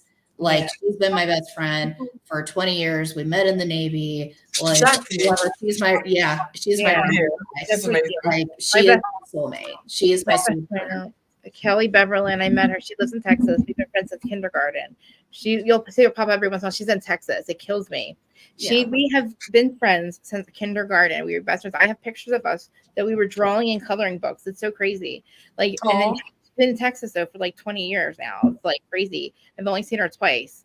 And like, you'll see her pop every once in a while, but like, it's like, I don't know anything about her life. It's so weird, but like, she's the one person. It's so strange. Like you said, like, I have her and it makes me happy to talk about her, but like, she's in Texas. You know what I mean? It's so hard, but like, I keep telling her, like, I feel like we're all star seeds that have found each other somehow through this internet, this tech that was supposed to take us down. I think it's like brought us all together. And I think it literally, I think we're all spread out to hold the vibration. That's what I believe. Like, you know what I mean? And then you're here. That's what I view it as. Like, a friend said to me, like, they were like, you know, you got to grid, gotta grid the planet. I can't believe you're in the Navy. That's amazing. Yeah, I was. Many she was. Yeah, she was. Stephanie was a badass. Dude, really, like we'll have to have a talk. I want to talk to you about that. Yeah, she's got. Oh my gosh. Oh, like we would. Oh my goodness, I have Krista, questions. the stories. Like I we could make a like I think we could make a Patreon just from like the stories alone. Seriously, my brother's a Marine, and like imagine that my brother's a Marine, right? And I said to him, "How do you feel? How do you feel about covering up the aliens?" Right, just joking around. He goes, "There's no such thing as aliens." I'm like, "Oh man." I'm like, "You're really fucking lying." Like, I was just messing with him, but like, I'm like, "How does he not know?" I'm like, "Is he fucking with me?" Like, we gotta have a talk because like. As the government comes out and goes, "There's aliens," you'd be like, Right. "You were lying." Right. Like no, like I said to my dad, I'm like, "I told you he wasn't one of us." Because me and my dad are all like, me and my dad are all about it. And then my stepmom laughs at us and my brother laughs at us. And I said, "I told you he's not one of us, Dad." Like, seriously, my mom even said, my mom goes, "You did tell me to take him back when I brought him home." I said, "I told my mom to take him back. I didn't want him there." I said, because I was the only child at first. I was like, "No, I didn't want him." I said, "He's not one of us." That is so funny. She's like, "Take him back."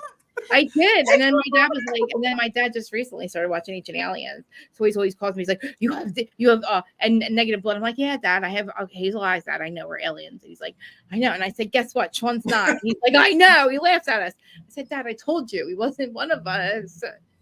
He's not. He's just not. Sorry, Sean." But you know what's so interesting though? It's what's so funny to me is that for the longest, it's like I never wanted to believe that they were real or that they existed. Why? It wasn't until like when I moved to San Diego and like got to know like from hanging around like Stephanie and all of our other friends. Stories from the pilots. The pilots. No. Friends who were pilots in the Navy. Like, and you guys are probably they weren't making this stuff you guys are up. Like probably they were every we day. talked a little bit about it, but it was Just it was imagine you guys have been everyday occasion and them just being so used like, to we're it. not alone. And you guys knew it because they were there in World War II, you know what I mean? And they were just there. And it's like they've never really hurt them, as far as I know. In my perception, I believe that they are just waiting for us to, wake up a little bit and just, I do think that we're ready. I think we're all excited. And people are always like, when is it going to happen? I hear a lot of people say that. I don't hear a lot of people going, "I'm scared of them. I'm scared of them." I feel like if you tell us the bad things that could happen, that's what you're doing. You're purposely making us think about it. And I think that the other aliens are trying to, they'll put out those like false narratives. Oh, like this could end this day. And then it makes a collective think about it. And then we force it to happen because we create it, because we got some of it's in our subconscious mind. So I got mad for a while because I'm like going down the deep, how when you have the awakening, you go through all these stages. So I'm like, when I was going stage, I was like, "This goddamn government." You know what I mean? Now I'm in the chill stage. I'm like, all right, whatever, man. Like, whatever's gonna happen is gonna happen. No, I just feel like I feel like now that we have shifted, because now they're all. I feel like it's being talked about so much more.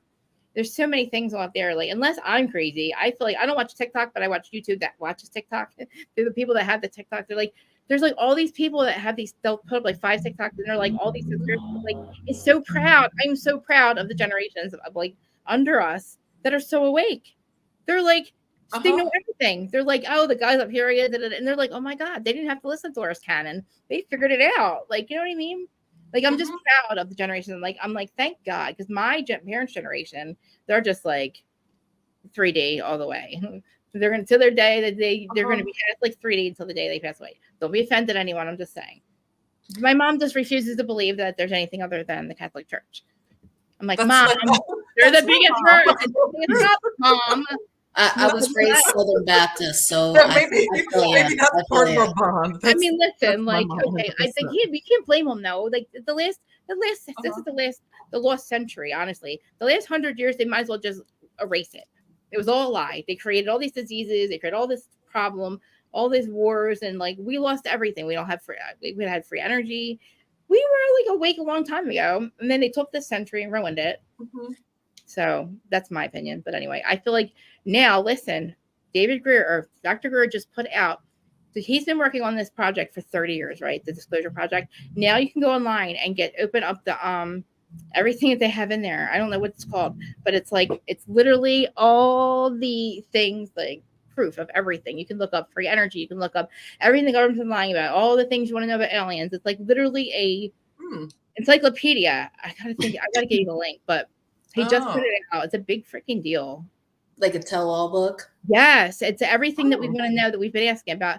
Everything that we're talking about at the congressional hearing, the things that we're hearing about, like, like all these different sightings, what we're doing with them. And making their whistleblowers all disappear.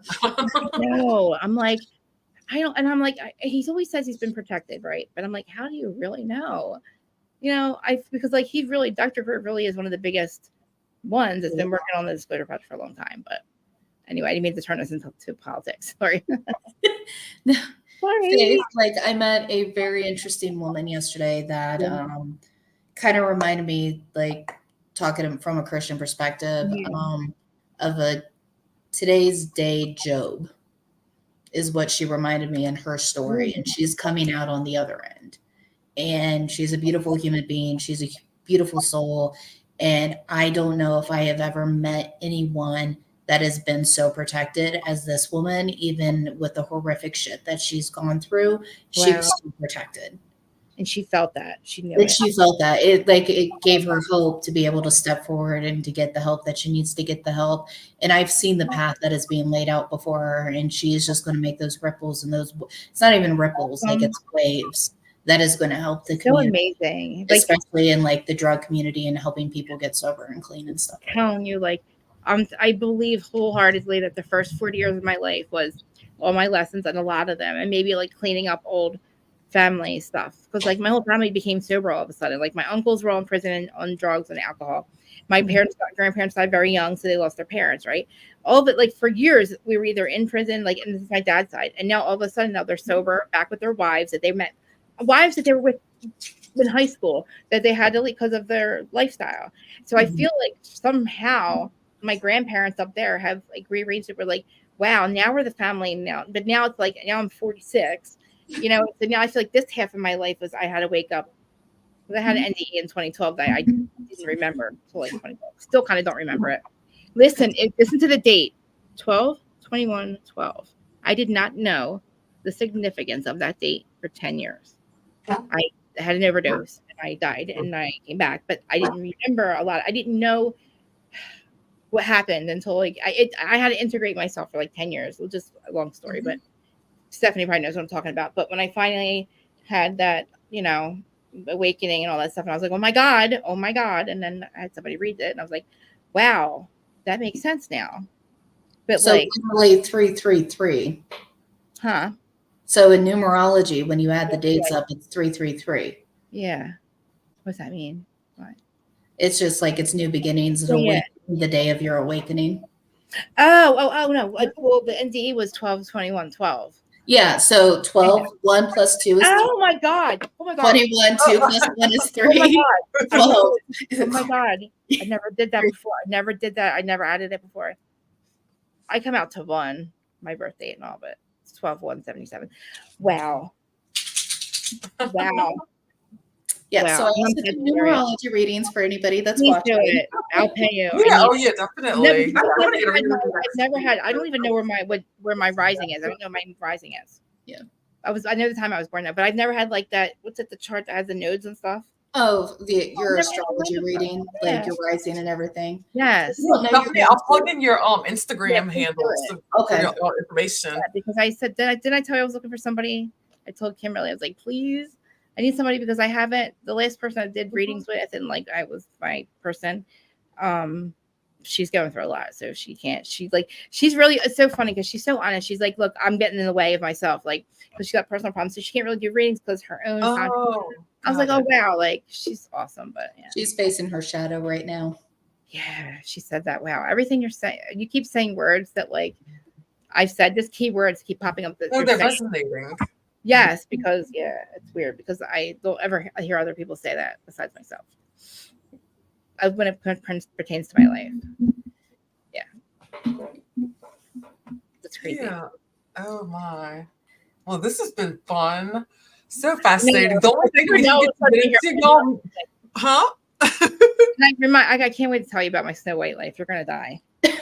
Yes, well, I want to hear about that. I can't wait to hear about that. Did anybody catch the ballet, y'all? I didn't finish watching it. I have like about episodes behind, but I love it. But I said I think I have like 15 minutes left. He should not be there. Kristen, Jax brought that up in front of the camera, and Tristan did not want to bring it up, and producers made her say it. And then now she's the one that looks like messy, and she's not invited to Janet's thing. But why is Jax there? Jax is the first one to go, oh, are we filming? Jax is so And messy. Kristen's like, but filming, Bravo didn't show that at first. So we didn't even know that he said it first. And Kristen said, I never heard that rumor, Jax. I never heard that rumor. Kicking him under the table, telling him to shut up. And this whole time, if you had a rumor about my wife, oh my God, Jesse, I would never talk. Jax is so immature. Like, he's so immature. He did not grow up. Like, those men are so much higher caliber husbands and men than he is. Like, look at the way he treats Brittany. That is his punching bag.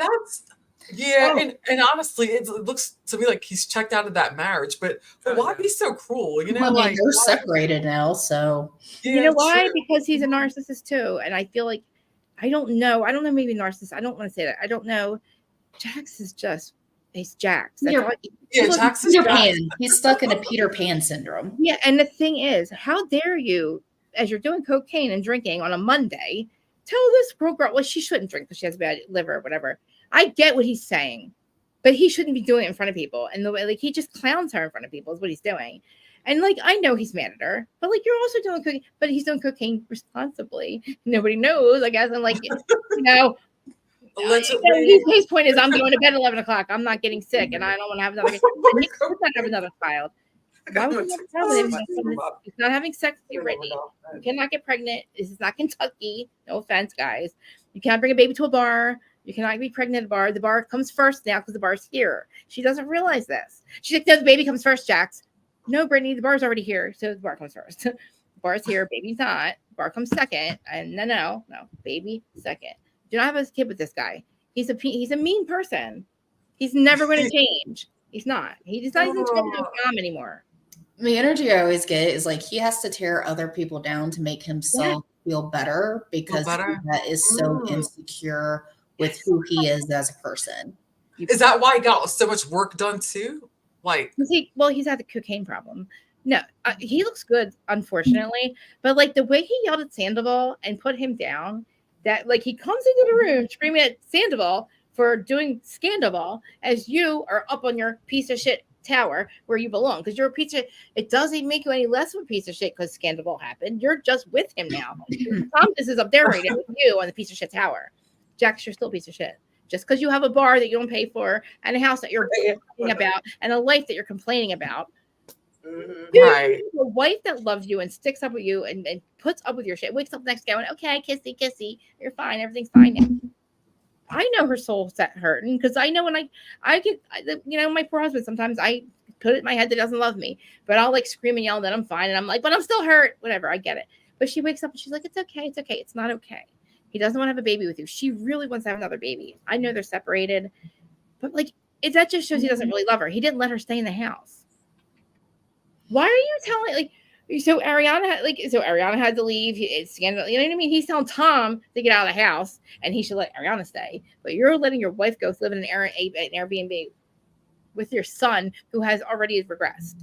So well, at least Ariana, like she left on her own free will because she is now in New York and she's going on Broadway again. I know. Like, that is her choice. Yes. And guess what? She must have really been good because they didn't just because they asked her to come back, right? Think about it. That never happened. Yeah, like people like standing ovations for her. She was nice. She is good. So it's not she got it first because maybe they're like, oh, because of the scandal. Guess what? Now they asked her to come back and she was number 3 Dancing with the Stars. She was reality star of the year. She really was America's sweetheart because according to Lala, nobody talked about her because she didn't do shit wrong, Lala. She didn't have any scandals, Lala. That's why nobody talked about her, Lala. Like, thank God Ariana did not like trust you. And the thing is like that they keep bringing up like that she was with Tom before him and Kristen ended things. She was 21. What, 21? Right. Yeah. All of us have made stupid shit decisions at that age. Like, and Kristen you know, that we're not proud been of. broken up 5 years ago. Kristen's like, it was not a real relationship. We should have been broken up years ago. They had a kiss. It wasn't a 9-month affair. Like they're not life partners. It wasn't at the one guy's best friend's house with the other chick watching it go down. Like seriously, this was the old days, right? Remember the old days when Jax had he had like a curtain and a friggin' mattress, and he had to have sex with. Yep, I remember that. Yeah, around back in the same apartment, back again. Oh, he's come a long way. Oh, I just said Jackson. It was Tom. Oh. See, I'm not mad at Tom and Tom living together. I kind of think they should. They own 2 bars together almost. They could invest in a house together and make it big enough where the 2 of them could have a life. But if they're in the valley, that would be cool. We could put them on the valley. I'm not mad at that idea. I'm really not mad. I'd like to watch them 2 together. I'd like to watch them 2. So it would be a very long. The image I just got was not what they probably have in mind. Yeah, did you see me the other day? Was I talking to you, Kim, when I was done with Brittany saying golly? I was so high, and she says golly, like I can't. I was dying. Golly, Jax. I'm like, I wouldn't fuck you either, bitch. Sorry. I'm sorry. I'm like, Jax is like, I'm like, she's like, golly, Jax. I'm like, you're not in fucking Kentucky, and I was dying. Hey, Danny. But I couldn't stop laughing because I keep hearing it. And he's like, while he's grabbing the phone out of her hand, he's like, get out of here. I don't want to hear that. And she's like, golly, Jack. Like, oh my God, please stop saying that. Please.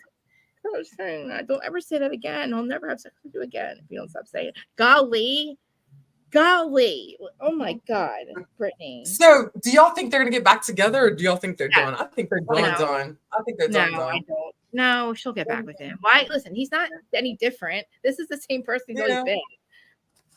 It's just maybe it's easier because she's got the show and she has support right now, right? So if the show goes away, ask the cards. Just ask the cards, Stephanie. Yeah, she's too much about like tradition. I mean, she comes from Kentucky. I come from Ohio, like Southern Ohio. It's all rooted in like those Southern value, like traditional, like you don't leave the husband no matter what they do type of thing. She views herself as like she views herself as like intellectual and the Queen of Swords. But I have a feeling, like it's in poor judgment. Like judgment came out reversed. Like she views herself as that. She thinks by sticking to tradition that it's going to make things worse. It's just going to make her have a life of misery if she stays with him. So wait a minute. Ask the cards if he's cheated. If he's been cheating. I don't need to ask the cards for that. I know, right? Of course he has. He doesn't go 9 months without sex. Are you kidding, right? You know why? I think that when he treats her like that shit, part, he's like when he's mean to her, it's because he's got something else. Well, she's obviously not getting it. So, like, and he's getting it somewhere. He has that aura about him. That's what Katie. And the fact of, like, even though this was last summer when Katie called him out, for the cheating, he's like, "Where'd you hear that? Where'd you hear that?" Like, she was like scared. You know what you're doing. Wow. And I do believe that I think something happened with the the publicist chick.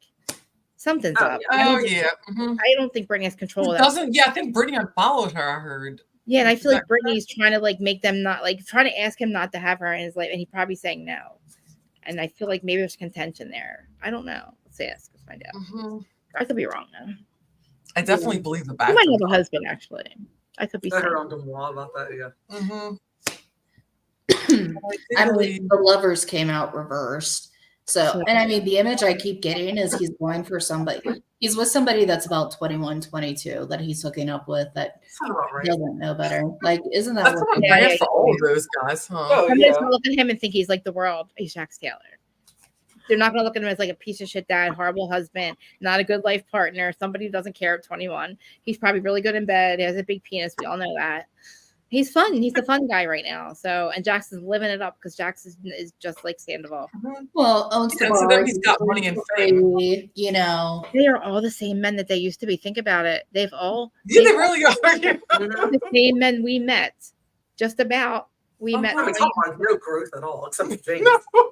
Oh my God, they haven't. Yeah, James is one. I know James is the one. I'm except for James. I love James. I love him so much. Yeah. He's my favorite. I'm going to see him this weekend. I'm going to a show. Oh, it is this weekend. You're going to see him and Allie, huh? I'm so excited. Oh, tell us all about that. I've always been a James fan because I fuck up too. I used to be a fuck up too. I get it. Like he's a self-medicator like me. He's codependent like I am. But like I feel like he wants to do better, and I do believe getting sober is hard, man. And staying sober, especially when you're apart. Like look at him, he goes and he's at bars. He's like, well, you got to see when he does his DJ sets. Good, he probably is very used to being on something during DJ, right? So much and himself. Like, that's the one thing I give a lot of credit for too, man. I can't say she's done it for anybody but herself, honestly. Getting I mean, sober. she's been Honestly, honest like about that. it. It's just Lala's been honest about it. Like she's Yeah. there to make money. And and the thing is, it's just like she's let it blown up in her face, like where they were, Ariana's going, listen, Katie's my friend. You and I hashed something out, like on the reunion. We talked about it in the plant store. Like I admitted that I should have stood up for you and I didn't, and I apologize. Well, it wasn't on TV and it didn't air. And she's just like, it doesn't count. But listen, and I'm so glad that her and Katie are both like, yeah, I'm sorry, but like, they're taking accountability for everything. So you can't argue with somebody that says they're sorry and taking, you know what I mean? So then Lala doesn't like the fact that they're taking accountability for everything. And you can't break Katie and Ariana up, Lala. And now you're just the friend that tried that, like, you're the messy friend now, because I'm sure that they've had the conversation without you bringing it up, Lala, in front of everybody, trying to get Katie to turn on Ariana. That was so mature to me. I'm thinking to myself, where is her? Does she really believe that we want to see that? And that's really what's going to work? Like, because now we're just like, get rid of her. Now Sheena really is getting the hate she didn't want. Well, it's kind of like, it reminds me of the energy of crap. I just bought this house and now I don't know where my next paycheck is coming. Like, yeah, she has the podcast and everything, but that's not what paid for the house. Vanderpump Rules is what paid for the house and paid for the bills. And so now she's like living in this energy of almost desperation. And when you live in that energy, that's what you're going to attract. And that's why, like, when you see people that are like, yeah, like, I'm okay, like, I know everything's going to be okay. And then all of a sudden, like, abundance just hits them. I mean, they're still doing the work, but when you are in that energy of desperation, that's all you're going to attract. That's crazy. They made all this money off of Ariana's pain, and then they just like shove it up her, you know what, at the end, right? Like that's the part I don't understand. I feel like also they should be like, thank you. Yeah, well, I also feel like if they would separate Ariana and Katie and get those two at each other's throats, then you have season 12. But that's not going to happen. That's not real life, though, at this point. It's not gonna happen. We don't want to say it either. Like, we don't believe it either. Just like we wouldn't believe Ariana's right. Tom was not meaning that apology. It was for TV. We wouldn't have believed it. You know what I mean? Well, it would have been for him, and he would have looked dumb, because it would have made her like, she's like, why should I have to give him that 10 minutes? I've given you so much. You've had a whole season off my pain. And guess what? I am the winner here. And they got it. And guess what? It was interesting anyway, because she got to see who really is her friend or not. Because you got to see the real Tom, how he really felt. He wasn't going to apologize and then say that about her. Well, and the thing was like the looks on everybody's faces when she was like, I didn't watch this season, because she didn't need to watch the season. Everybody showed their ass. Right. Like, and that was the biggest thing, is with even Sheena, like Ariana at the end said, she goes, I am not your therapist. You are talking to the wrong person. Like, and there's that saying of the friend to all is a friend to none. And that's what Sheena is. She doesn't want to be a bad guy to anybody, but yet she is the bad guy because of it. And then she's also afraid of she's also afraid of what we're going to say. So, but she made it, like, she didn't have to make this a big deal with this thing with Tom. Like we said, Ariana does not want to hear this. You're talking to the wrong one about your problems with forgiving. And guess what? Everybody said a lot of shit last week. Like, oh, you said you wouldn't be friends with us if we were friends with Tom. Well, you all said a lot of shit too. You all called him a sociopath.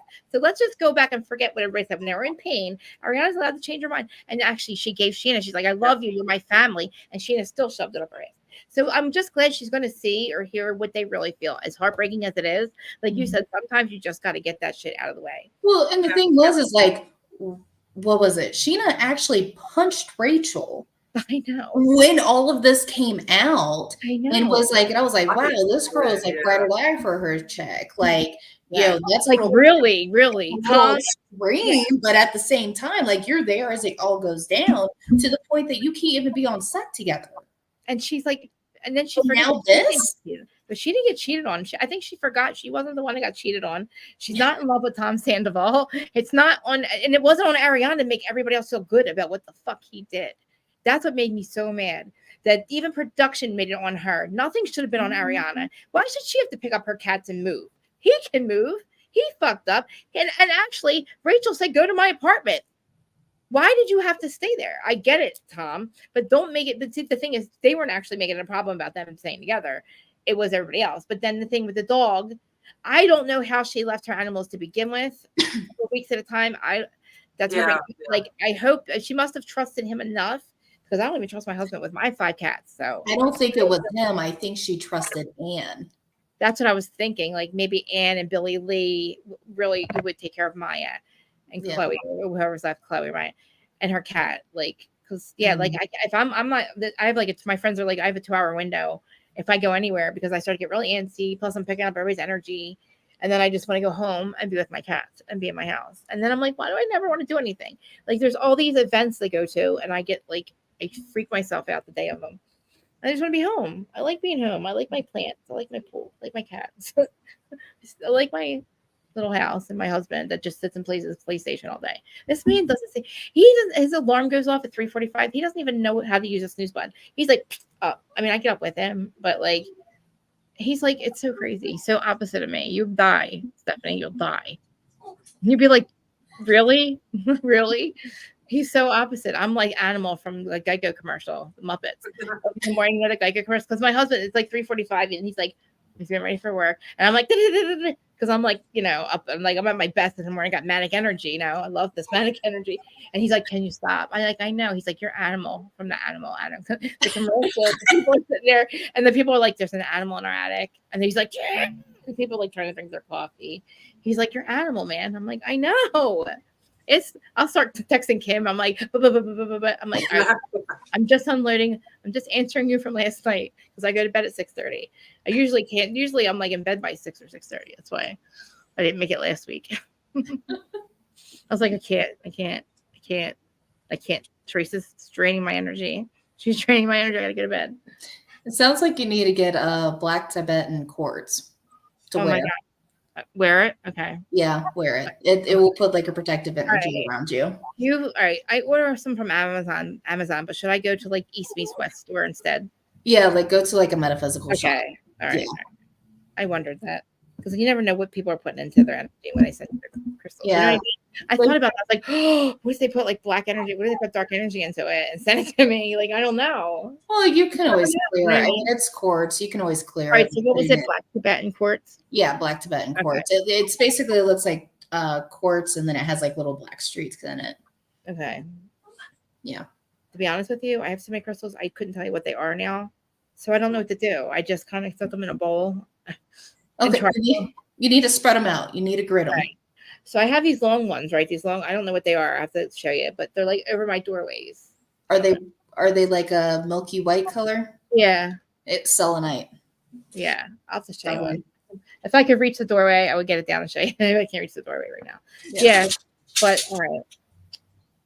And then I have like the Tree of Life crystals hanging over my bed and over my husband's head downstairs.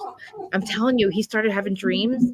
He had 2 dreams last week that literally at work, like the people he dreamt about that he hadn't seen in a while. He literally, I'm like, babe, they're premonitions. Like, I feel like his like veil's starting to like get thin. And then I'm like, oh my God, I hung the crystals over your head.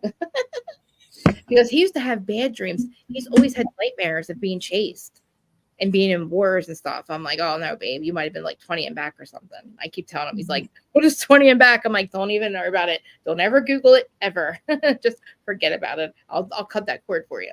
But I feel like that's what he's dreaming about. But recently he's having good dreams. He's finally having like normal dreams.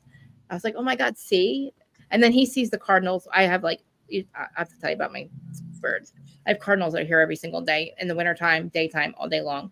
My squirrels come eat out of my hands. I have 7 cats that have like literally attracted themselves to me. I'm Snow fucking White, okay? I'm fucking Snow White. My plants grow amazingly. I live at the shore. I live on sand. I shouldn't grow the way they grow. They look like giants. I have lilies that are taller than me. It's crazy. Ask Stefanie or Kimberly. I'm telling you, Kim, don't my freaking plants grow 8 inches a night?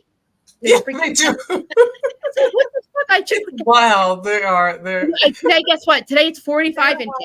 It was 32 inches on May 13th. This plant is 45 right now. I'm like, wow. I'm Snow fucking White. And they grew back from last year, and they're not supposed to, but they did. They've all multiplied. I'll send you a picture, Stefanie. I'm telling you. It looks like a freaking like tropical wonderland when it grows in. They're like 20-foot banana trees, they're called. Musafa banana trees. But they look like palm trees. Oh my gosh, wait till the middle of the summer. They're gonna be so pretty. I know. And then the ones, the can horns in the back, they're all growing back. There's like 20 shoots back there, and they grow 20 feet too. And then it's my meditation garden, and then I have a pond. I have water. I have to be back there. I can't not have water. I cannot have my birds. I have all these like squirrels that come and eat out of my hands and stuff. It's crazy. And then like I'm telling you, the cat that I have outside, they freaking the squirrels that I'm telling them they were eating peanuts together the other day. I'm like, oh my fucking god. I'm like, you see these two?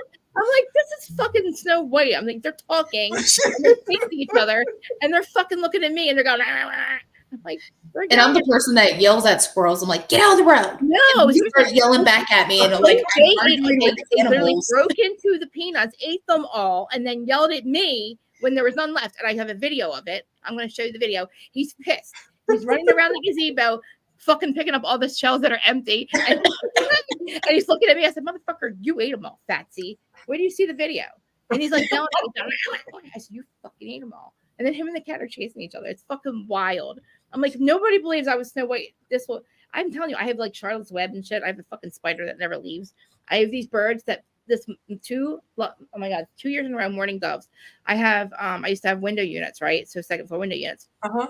She built a nest twice on my window, on the windowsill. I watched her make the nest, hatch the fucking eggs, hatch the goddamn babies. The babies grow up. I watched them take their first goddamn flight.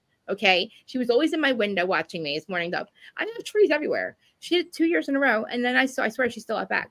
I'm telling you, this bird was like, I'm telling you, we would like talk to each other. I'm telling you, it's crazy. I have pictures of these birds who like, I'm like, this is wild. Like, and I'm like a fucking felon. You know what I mean? Like 10 years ago, I'm this convicted felon drug addict, just got to prison crackhead, you know, like had no future. I swear to God, like, I'm telling you, I was a totally different person.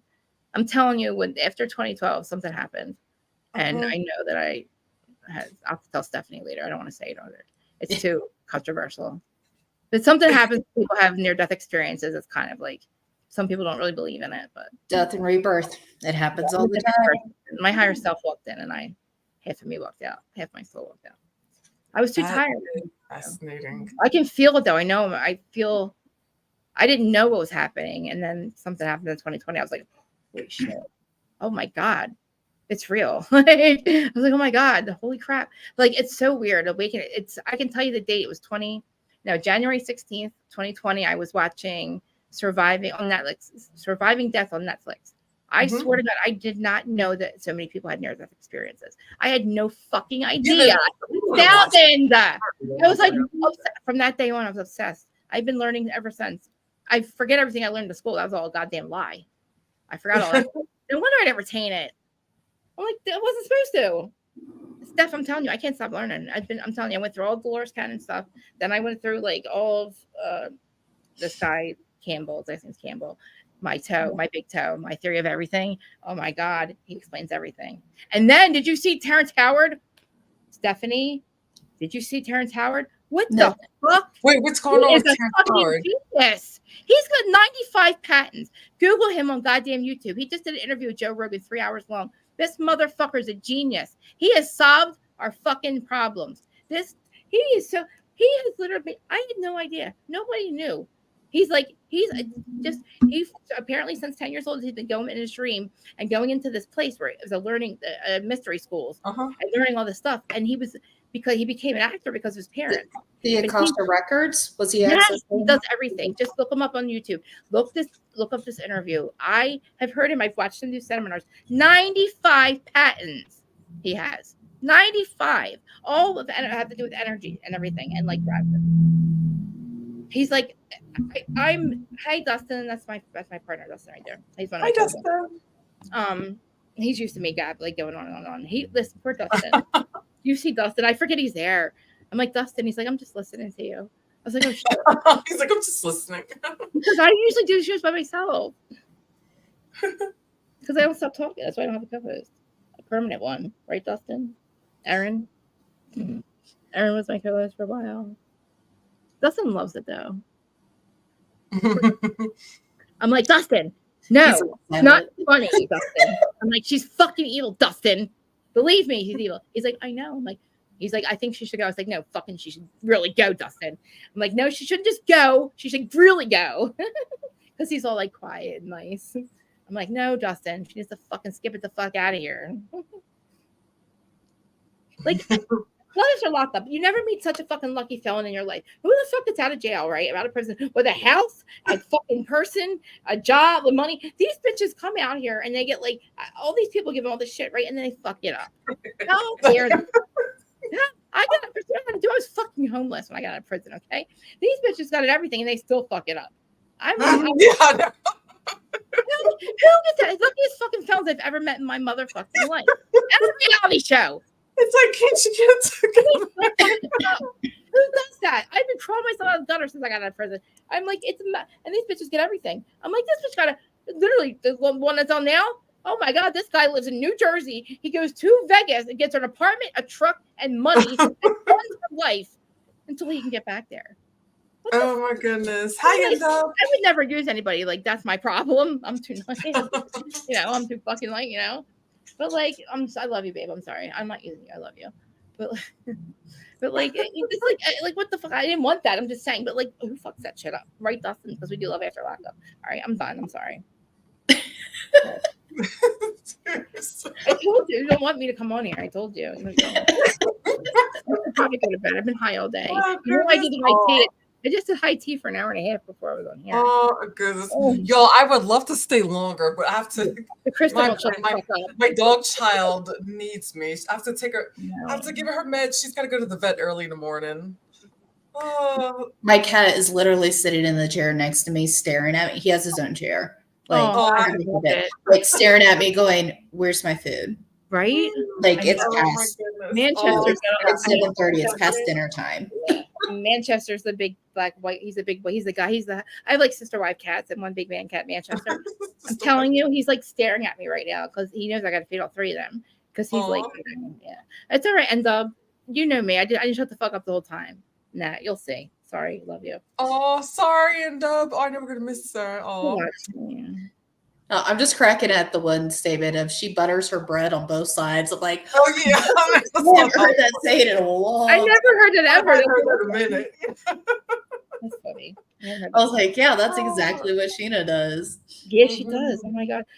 I feel bad for Brock. Oh my God. I feel bad. I don't feel bad for him in a way because he needs to shut up and like, you just got here. You don't even go here. What are you doing? Did you see how Brock go here? Like, he went for sports last night in the beginning. I was like, dang, he just jumped in there. Let me ask you guys one question. What did Tom say? What did he mean? Did you hear that statement he made about hooking up? When Sheena somebody said, how was the sex? Was he joking around about Sheena? Did you hear what he said? And they all laughed about it. He goes, I woke up with lockjaw and shit out of condom 2 weeks later. And Andy laughed about it. And so did. Yeah, Sandoval said that, huh? What does that mean? What does that mean? Being sarcastic. Basically, that Sheena has the dick. Oh, I didn't understand. I'm like, what's he saying? Did he hook up with Andy? Basically, that why would he say that he was on the receiving end. Oh my God. I forgot that women do that to men. Oh my God. I get it. It just came to me. It literally came to me before you said it. Now I get it. I was like, I don't know. I legit thought it was an inside joke and he fucked Andy or something. I don't know. I was like, what do you mean? What happened? And you're like, why did you say that? And they all laughed. I was like, oh. Poor Lisa. She was just like, I know, right? She laughed too. I was like, she laughed, but she was like, somebody tell me what this means. I forgot. I'm not going to tell you. Oh, I can't say it. Mm-hmm. I knew about that. Maureen's a beast, my best friend. How do you get two men to allow you to do that to them? That is amazing. You got skills, girl, my best friend. She's proud of it. I'm like, I never have the balls to ask anybody to ever. I don't think I would ever. All right, I'll let you guys go. I was going to say, if you ever come to Colorado Springs, they have a very interesting underground life here. Really? Mm-hmm. I believe it's bigger than Denver's. I just want to watch. No, I cannot. I cannot. I cannot. I can't even. I can imagine Tom getting pegged though. I'm sure Billy Lee has. You think Billy Lee has? Oh my God, Krista, get this out of my head. Oh my God. Billy, I think they hooked up. I think so. Oh yeah, I think. Wait. I gotta get out of my head. Wait. Oh my God, please get these images out of my head.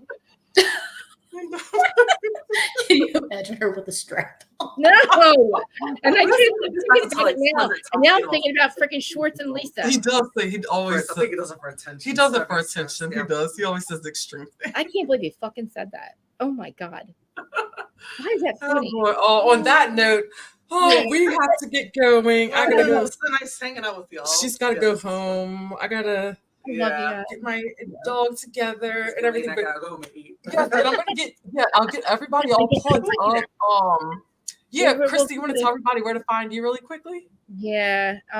It's in Reality of Kristen Ray YouTube channel with the Who Study On podcast. It's on there also, but also on all the podcast platforms.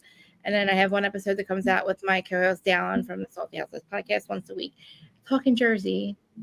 And then I do my own stuff Wednesday and Friday at 12:15, and then at nighttime here on Wednesday nights and with Dustin on Friday nights. And I do high tea every day for 4:20 p.m. So you can't really miss me. For some reason, now I'm everywhere when I couldn't even get to my freaking shit on time. But yeah, high tea at 4:20 every day. That's me on my channel live talking about Teresa. There's nothing to talk about right now. But anyway, yeah, that's where you can find me. I'll link all my stuff there, or it's on my channel right now. Steph, I think do I have your number? Did you send me your stuff? Yeah, we're in the group chat together. Okay. I was wondering. I couldn't remember if it was Blair or Kim. I knew it was Kim and me. Yeah, Blair or Stephanie. Yeah, That's the third person. we're all in. All right, good. All right, I love you. Yeah, Stephanie, you want to tell everybody where to find you? Oh yeah, you can find me. My handle on Instagram is New Wings Rising or newwingsrising.com. Not on YouTube yet, except for when I'm on this. But yeah, you can book me for readings and just shoot me a message if you have any questions on what kind of reading I think you should get. That's perfect because we have Allie doing them, and now we have somebody. Now we have our own Allie. I know, right? We've got our own Allie. We're an Allie. I know. I'm really interested. Like, if you see James and get to talk to them, I'm really interested in where his Saturn placements are. Okay, I'll ask her. He always comes out on top. He's too personable. He always comes out on top. He has to have I really think his intentions are always good. I do think he's always just good. He got lost for a while. He grew up. You know what I mean? But I think she sees that. So, but yeah, I got to find out what my rising is. I don't know what it is. Isn't that crazy? But all right. Yep, got it. Well, y'all, thank y'all so much. Please. Yes, and we had a lot of fun. Yes, please follow, subscribe. We're on, of course, YouTube. Tomorrow we'll have it on Spotify and Apple.